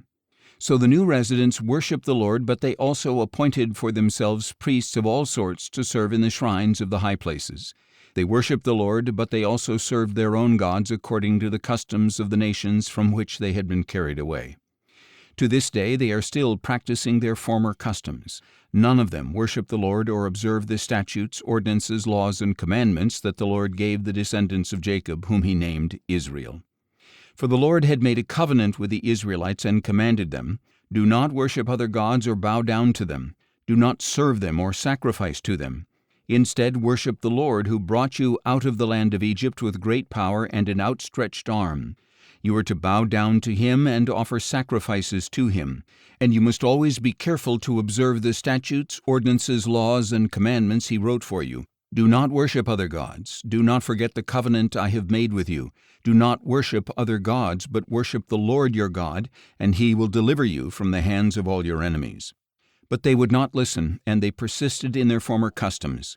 So these nations worship the Lord, but also serve their idols, and to this day their children and grandchildren continue to do as their fathers did. 2 Kings chapter 18. In the 3rd year of the reign of Hoshea son of Elah over Israel, Hezekiah son of Ahaz became king of Judah. He was 25 years old when he became king, and he reigned in Jerusalem 29 years. His mother's name was Abi, the daughter of Zechariah, and he did what was right in the eyes of the Lord, just as his father David had done. He removed the high places, shattered the sacred pillars, and cut down the Asherah poles. He also demolished the bronze snake called Nehushtan that Moses had made, for up to that time the Israelites had burned incense to it. Hezekiah trusted in the Lord, the God of Israel. No king of Judah was like him, either before him or after him. He remained faithful to the Lord and did not turn from following him. He kept the commandments that the Lord had given Moses. And the Lord was with Hezekiah, and he prospered wherever he went. He rebelled against the king of Assyria and refused to serve him. He defeated the Philistines as far as Gaza and its borders, from watchtower to fortified city. In the 4th year of Hezekiah's reign, which was the 7th year of the reign of Hoshea son of Elah over Israel, Shalmaneser, king of Assyria, marched against Samaria and besieged it. And at the end of 3 years the Assyrians captured it. So Samaria was captured in the 6th year of Hezekiah, which was the 9th year of Hoshea king of Israel. The king of Assyria exiled the Israelites to Assyria and settled them in Halah in Gozan by the Habor River, and in the cities of the Medes. This happened because they did not listen to the voice of the Lord their God, but violated his covenant, all that Moses the servant of the Lord had commanded, and would neither listen nor obey. In the 14th year of Hezekiah's reign, Sennacherib king of Assyria attacked and captured all the fortified cities of Judah. So Hezekiah king of Judah sent word to the king of Assyria at Lachish, saying, I have done wrong. Withdraw from me, and I will pay whatever you demand from me. And the king of Assyria exacted from Hezekiah king of Judah 300 talents of silver and 30 talents of gold. Hezekiah gave him all the silver that was found in the house of the Lord and in the treasuries of the royal palace. At that time Hezekiah stripped the gold with which he had plated the doors and doorposts of the temple of the Lord, and he gave it to the king of Assyria. Nevertheless, the king of Assyria sent the Tartan, the Rabsaris, and the Rabshakeh, along with a great army, from Lachish to King Hezekiah at Jerusalem. They advanced up to Jerusalem and stationed themselves by the aqueduct of the upper pool on the road to the launderer's field. Then they called for the king, and Eliakim son of Hilkiah the palace administrator, Shebna the scribe, and Joah son of Asaph the recorder went out to them. The Rabshakeh said to them, Tell Hezekiah that this is what the great king, the king of Assyria, says. What is the basis of this confidence of yours? You claim to have a strategy and strength for war, but these are empty words. In whom are you now trusting that you have rebelled against me? Look now, you are trusting in Egypt, that splintered reed of a staff that will pierce the hand of anyone who leans on it. Such is Pharaoh king of Egypt to all who trust in him. But if you say to me, We trust in the Lord our God, is he not the one whose high places and altars Hezekiah has removed, saying to Judah and Jerusalem, You must worship before this altar in Jerusalem? Now therefore make a bargain with my master the king of Assyria.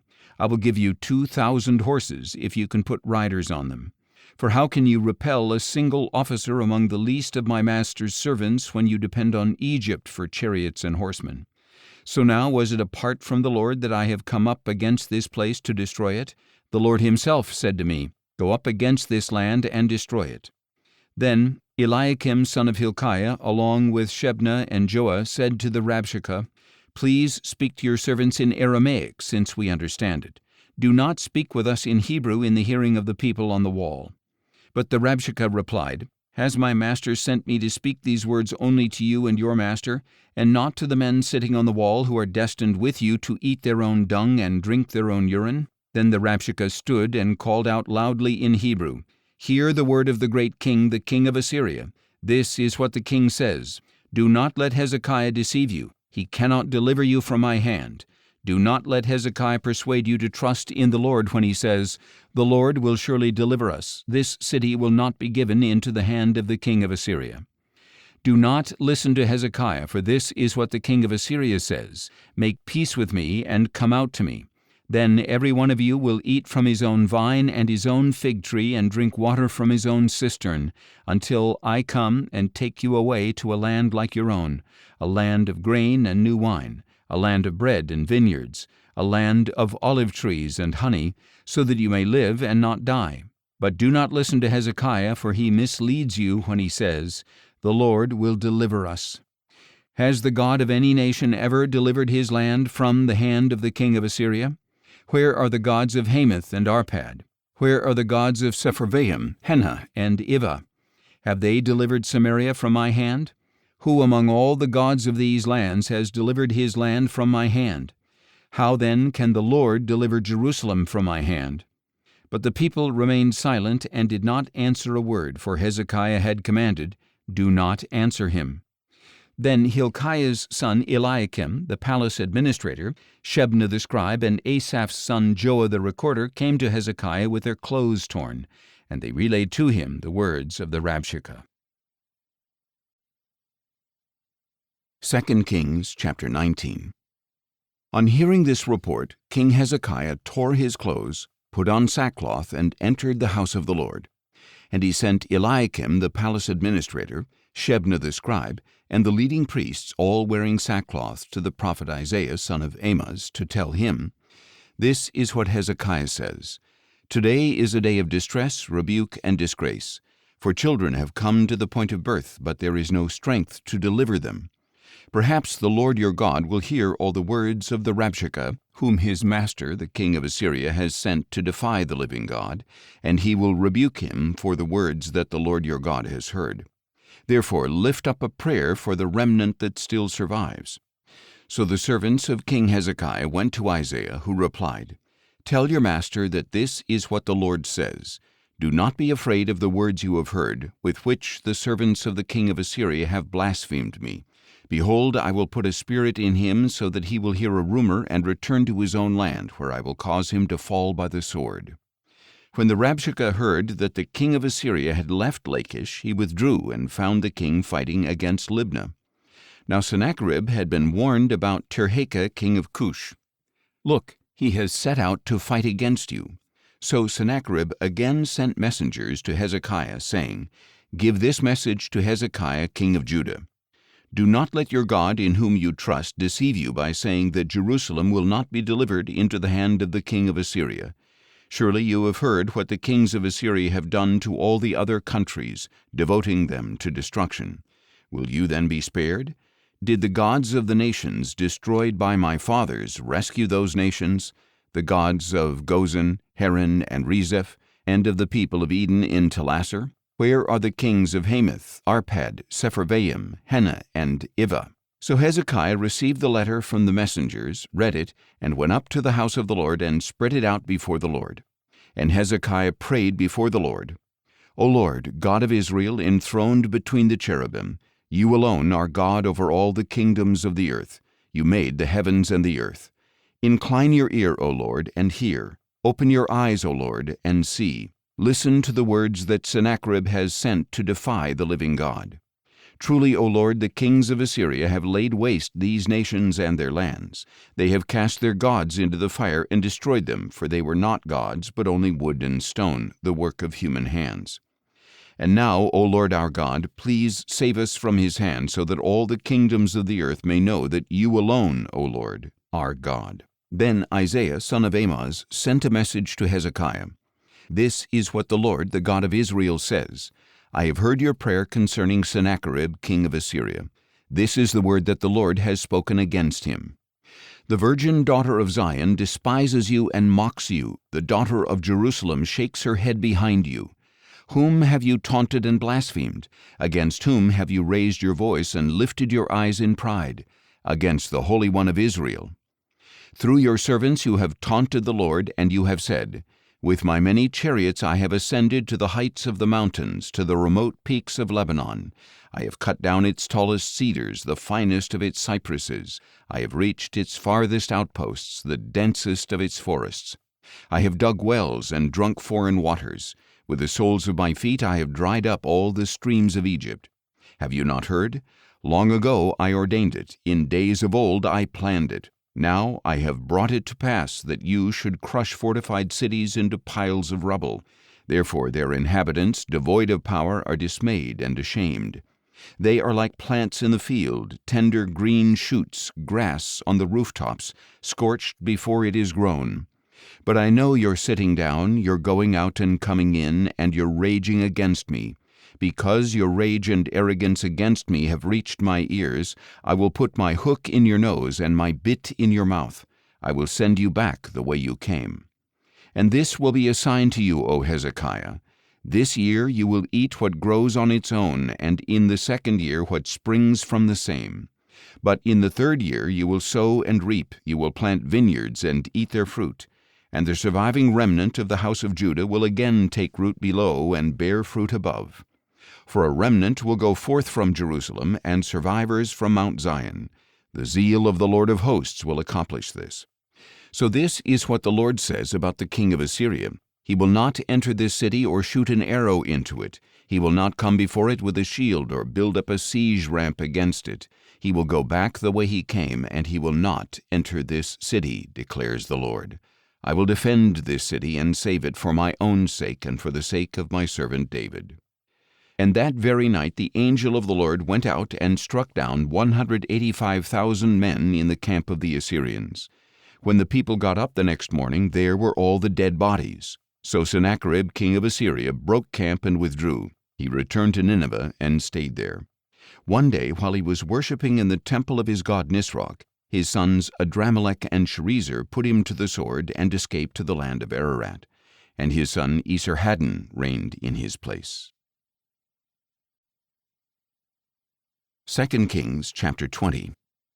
In those days Hezekiah became mortally ill. The prophet Isaiah, son of Amoz, came to him and said, "This is what the Lord says, Put your house in order, for you are about to die, you will not recover." Then Hezekiah turned his face to the wall and prayed to the Lord, saying, "Please, O Lord, remember how I have walked before you faithfully and with wholehearted devotion. I have done what was good in your sight." And Hezekiah wept bitterly. Before Isaiah had left the middle courtyard, the word of the Lord came to him, saying, "Go back and tell Hezekiah, the leader of my people, that this is what the Lord, the God of your father David, says. I have heard your prayer. I have seen your tears. I will surely heal you. On the third day from now you will go up to the house of the Lord. I will add 15 years to your life, and I will deliver you and this city from the hand of the king of Assyria. I will defend this city for my sake and for the sake of my servant David." Then Isaiah said, "Prepare a poultice of figs." So they brought it and applied it to the boil, and Hezekiah recovered. Now Hezekiah had asked Isaiah, "What will be the sign that the Lord will heal me and that I will go up to the house of the Lord on the third day?" And Isaiah had replied, "This will be a sign to you from the Lord that he will do what he has promised. Would you like the shadow to go forward 10 steps or back 10 steps?" "It is easy for the shadow to lengthen 10 steps, answered Hezekiah, "but not for it to go back 10 steps. So Isaiah the prophet called out to the Lord, and he brought the shadow back the 10 steps it had descended on the stairway of Ahaz. At that time Merodach-Baladan, son of Baladan, king of Babylon, sent letters and a gift to Hezekiah, for he had heard about Hezekiah's illness. And Hezekiah received the envoys and showed them all that was in his treasure house, the silver, the gold, the spices, and the precious oil, as well as his armory, all that was found in his storehouses. There was nothing in his palace or in all his dominion that Hezekiah did not show them. Then the prophet Isaiah went to King Hezekiah and asked, "Where did those men come from, and what did they say to you?" "They came from a distant land," Hezekiah replied, "from Babylon." "What have they seen in your palace?" Isaiah asked. "They have seen everything in my palace," answered Hezekiah. "There is nothing among my treasures that I did not show them." Then Isaiah said to Hezekiah, "Hear the word of the Lord. The time will surely come when everything in your palace and all that your fathers have stored up until this day will be carried off to Babylon. Nothing will be left, says the Lord, and some of your descendants, your own flesh and blood, will be taken away to be eunuchs in the palace of the king of Babylon." But Hezekiah said to Isaiah, "The word of the Lord that you have spoken is good," for he thought, "Will there not at least be peace and security in my lifetime?" As for the rest of the acts of Hezekiah, along with all his might and how he constructed the pool and the tunnel to bring water into the city, are they not written in the book of the Chronicles of the kings of Judah? And Hezekiah rested with his fathers, and his son Manasseh reigned in his place. 2 Kings chapter 21. Manasseh was 12 years old when he became king, and he reigned in Jerusalem 55 years. His mother's name was Hephzibah, and he did evil in the sight of the Lord by following the abominations of the nations that the Lord had driven out before the Israelites. For he rebuilt the high places that his father Hezekiah had destroyed, and he raised up altars for Baal. He made an Asherah pole, as King Ahab of Israel had done, and he worshipped and served all the host of heaven. Manasseh also built altars in the house of the Lord, of which the Lord had said, In Jerusalem I will put my name. In both courtyards of the house of the Lord he built altars to all the host of heaven. He sacrificed his own son in the fire, practiced sorcery and divination, and consulted mediums and spiritists. He did great evil in the sight of the Lord, provoking him to anger. Manasseh even took the carved Asherah pole he had made and set it up in the temple, of which the Lord had said to David and his son Solomon, In this temple and in Jerusalem, which I have chosen out of all the tribes of Israel, I will establish my name forever.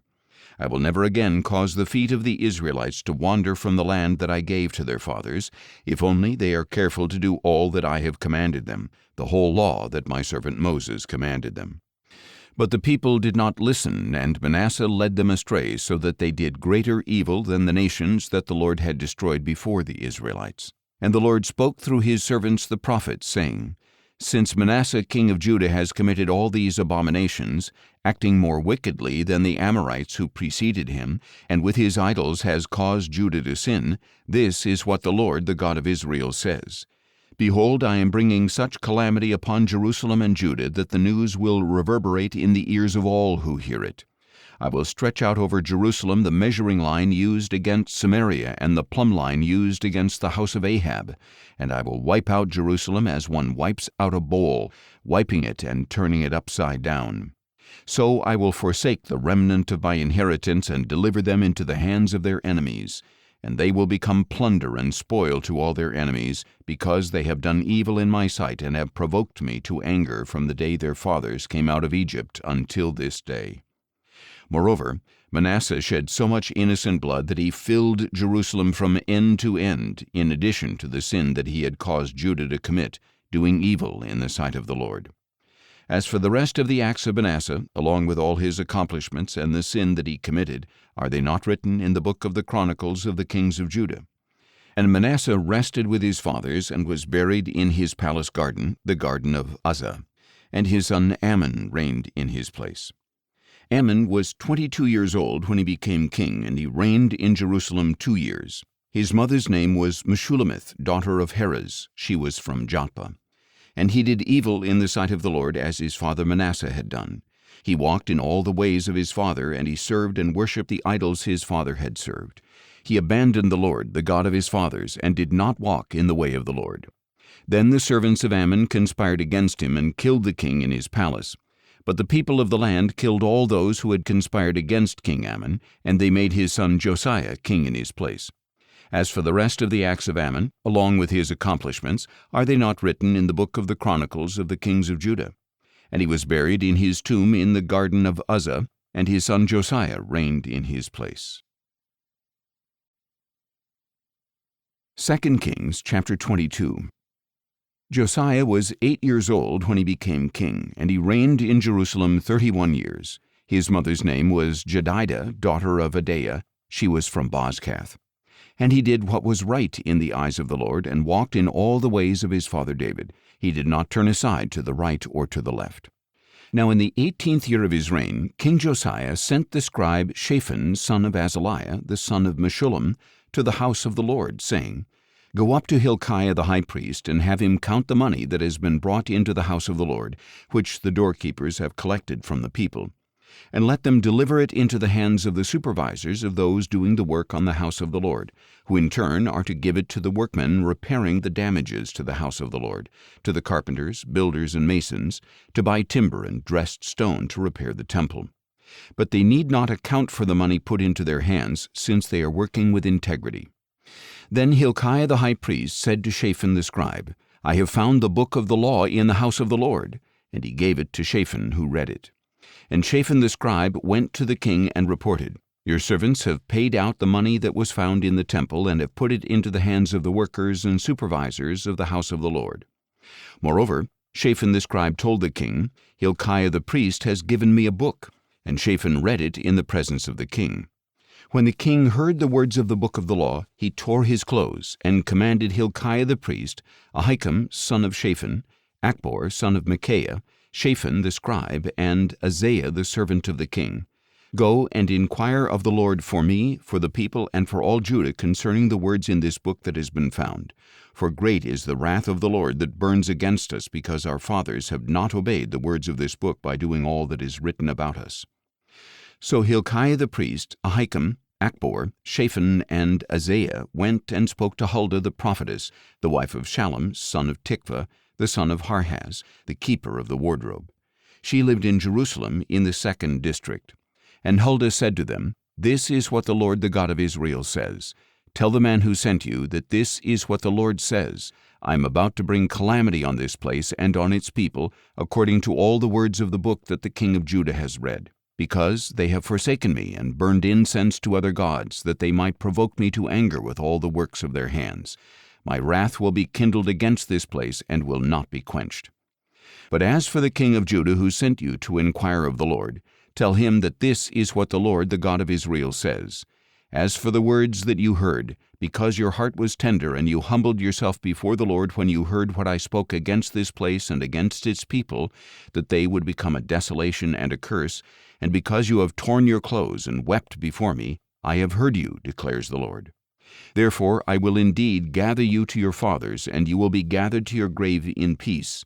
Your eyes will not see all the calamity that I will bring on this place." So they brought her answer back to the king. 2 Kings chapter 23. Then the king summoned all the elders of Judah and Jerusalem, and he went up to the house of the Lord with all the people of Judah and Jerusalem, as well as the priests and the prophets, all the people, small and great. And in their hearing he read all the words of the book of the covenant that had been found in the house of the Lord. So the king stood by the pillar and made a covenant before the Lord to follow the Lord and to keep his commandments, decrees, and statutes with all his heart and all his soul, and to carry out the words of this covenant that were written in this book. And all the people entered into the covenant.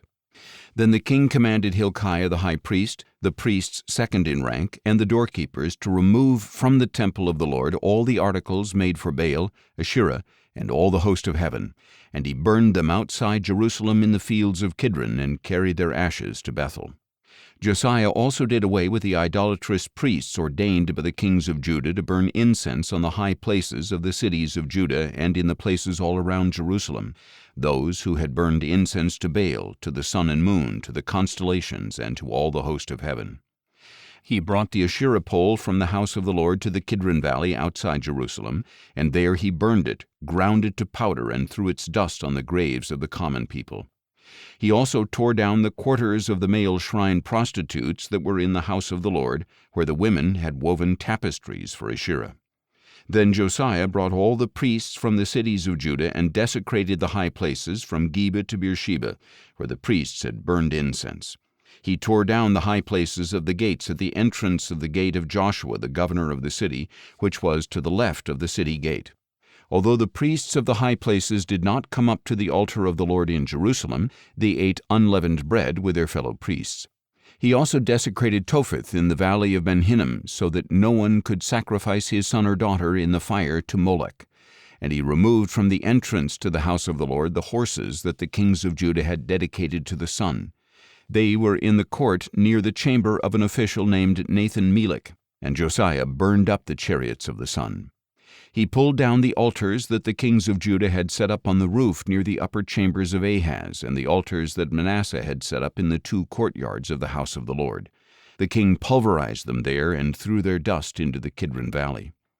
The king also desecrated the high places east of Jerusalem, to the south of the Mount of Corruption, which King Solomon of Israel had built for Ashtoreth, the abomination of the Sidonians, for Chemosh, the abomination of the Moabites, and for Milcom, the abomination of the Ammonites. He smashed the sacred pillars to pieces, cut down the Asherah poles, and covered the sites with human bones. He even pulled down the altar at Bethel, the high place set up by Jeroboam son of Nebat, who had caused Israel to sin. Then he burned the high place, ground it to powder, and burned the Asherah pole. And as Josiah turned, he saw the tombs there on the hillside, and he sent someone to take the bones out of the tombs, and he burned them on the altar to defile it, according to the word of the Lord proclaimed by the man of God who had foretold these things. Then the king asked, "What is this monument I see?" And the men of the city replied, "It is the tomb of the man of God who came from Judah and pronounced these things that you have done to the altar of Bethel." "Let him rest," said Josiah. "Do not let anyone disturb his bones." So they left his bones undisturbed, along with those of the prophet who had come from Samaria. Just as Josiah had done at Bethel, so also in the cities of Samaria he removed all the shrines of the high places set up by the kings of Israel who had provoked the Lord to anger. On the altars he slaughtered all the priests of the high places, and he burned human bones on them. Then he returned to Jerusalem. The king commanded all the people, "Keep the Passover of the Lord your God, as it is written in this book of the covenant." No such Passover had been observed from the days of the judges who had governed Israel through all the days of the kings of Israel and Judah. But in the 18th year of Josiah's reign, this Passover was observed to the Lord in Jerusalem. Furthermore, Josiah removed the mediums and spiritists, the household gods and idols, and all the abominations that were seen in the land of Judah and in Jerusalem. He did this to carry out the words of the law written in the book that Hilkiah the priest had found in the house of the Lord.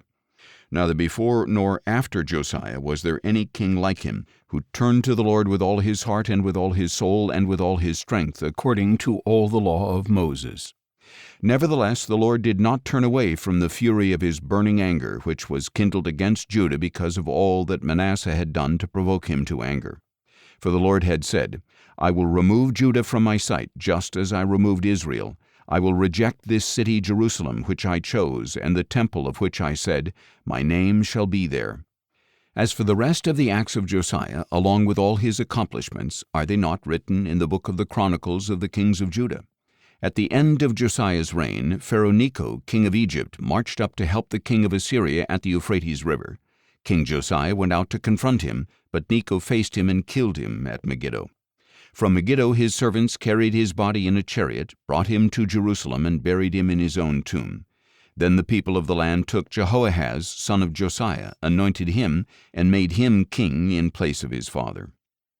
Jehoahaz was 23 years old when he became king, and he reigned in Jerusalem 3 months. His mother's name was Hamutal, daughter of Jeremiah. She was from Libnah. And he did evil in the sight of the Lord, just as his fathers had done. And Pharaoh Necho imprisoned Jehoahaz at Riblah in the land of Hamath, so that he could not reign in Jerusalem. And he imposed on Judah a levy of 100 talents of silver and a talent of gold.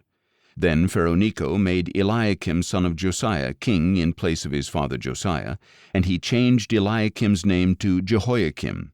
But Necho took Jehoahaz and carried him off to Egypt, where he died. So Jehoiakim paid the silver and gold to Pharaoh Necho, but to meet Pharaoh's demand he taxed the land and exacted the silver and the gold from the people, each according to his wealth.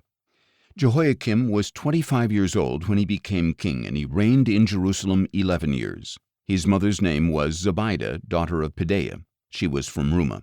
And he did evil in the sight of the Lord, just as his fathers had done. 2 Kings chapter 24. During Jehoiakim's reign, Nebuchadnezzar, king of Babylon, invaded. So Jehoiakim became his vassal for 3 years, until he turned and rebelled against Nebuchadnezzar. And the Lord sent Chaldean, Aramean, Moabite, and Ammonite raiders against Jehoiakim in order to destroy Judah, according to the word that the Lord had spoken through his servants the prophets.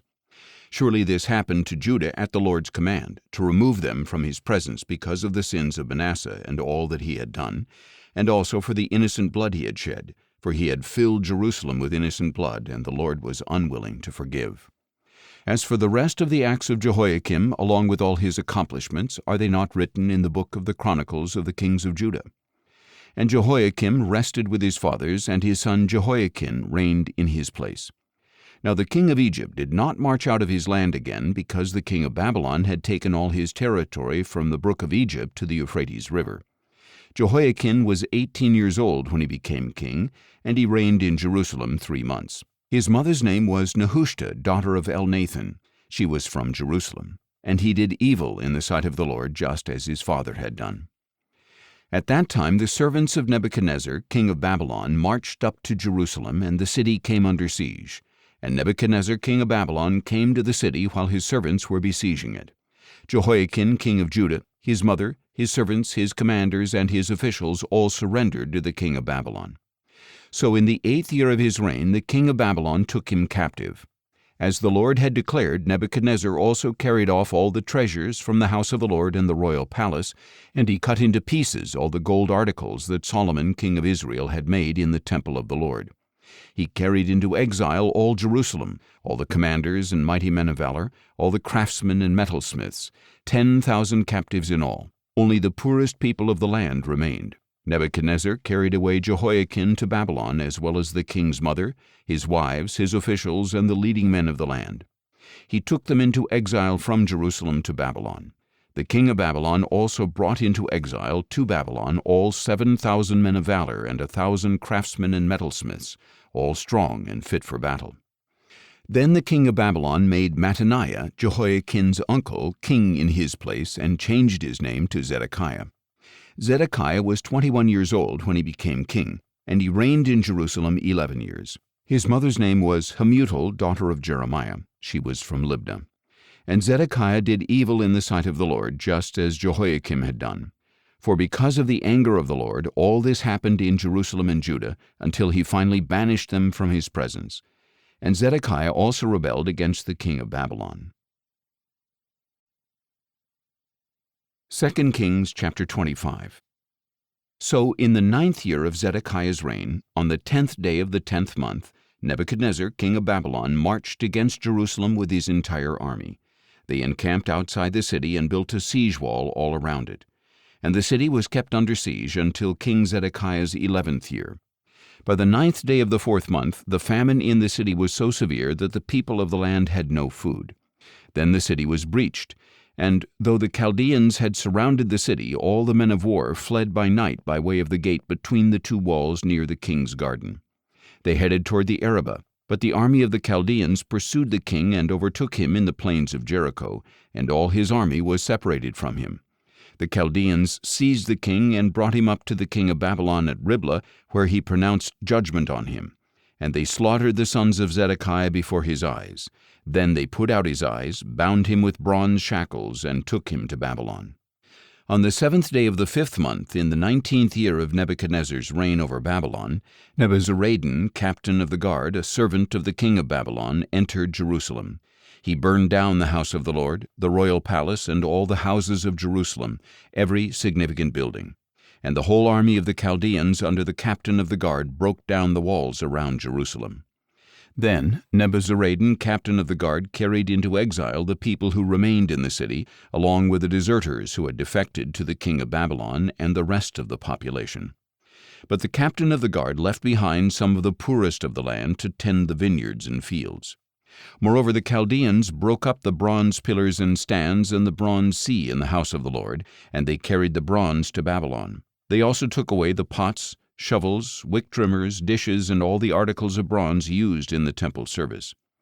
The captain of the guard also took away the censers and sprinkling bowls, anything made of pure gold or fine silver.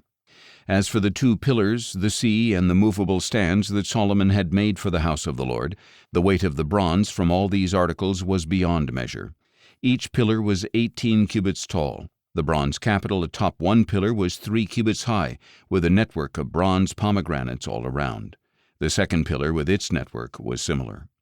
The captain of the guard also took away Seraiah the chief priest, Zephaniah the priest of second rank, and the 3 doorkeepers. Of those still in the city he took a court official who had been appointed over the men of war, as well as 5 royal advisers. He also took the scribe of the captain of the army who had enlisted the people of the land, and 60 men who were found in the city. Nebuzaradan, captain of the guard, took them and brought them to the king of Babylon at Riblah. There at Riblah, in the land of Hamath, the king of Babylon struck them down and put them to death. So Judah was taken into exile away from its own land. Nebuchadnezzar, king of Babylon, appointed Gedaliah, son of Ahikam, the son of Shaphan, over the people he had left behind in the land of Judah. When all the commanders of the armies and their men heard that the king of Babylon had appointed Gedaliah as governor, they came to Gedaliah at Mizpah. Ishmael, son of Nethaniah, Johanan son of Kareah, Seraiah son of Tanhumeth the Netophathite, and Jaazaniah son of the Maacathite, as well as their men. And Gedaliah took an oath before them and their men, assuring them, "Do not be afraid of the servants of the Chaldeans. Live in the land and serve the king of Babylon, and it will be well with you." In the 7th month, however, Ishmael son of Nethaniah, the son of Elishama, who was a member of the royal family, came with 10 men and struck down and killed Gedaliah, along with the Judeans and Chaldeans who were with him at Mizpah. Then all the people, small and great, together with the commanders of the army, arose and fled to Egypt for fear of the Chaldeans. On the 27th day of the 12th month of the 37th year of the exile of Judah's king Jehoiakim, in the year Evil-Merodach became king of Babylon, he released King Jehoiakim of Judah from prison. And he spoke kindly to Jehoiakim and set his throne above the thrones of the other kings who were with him in Babylon. So Jehoiakim changed out of his prison clothes, and he dined regularly at the king's table for the rest of his life. And the king provided Jehoiakim a daily portion for the rest of his life.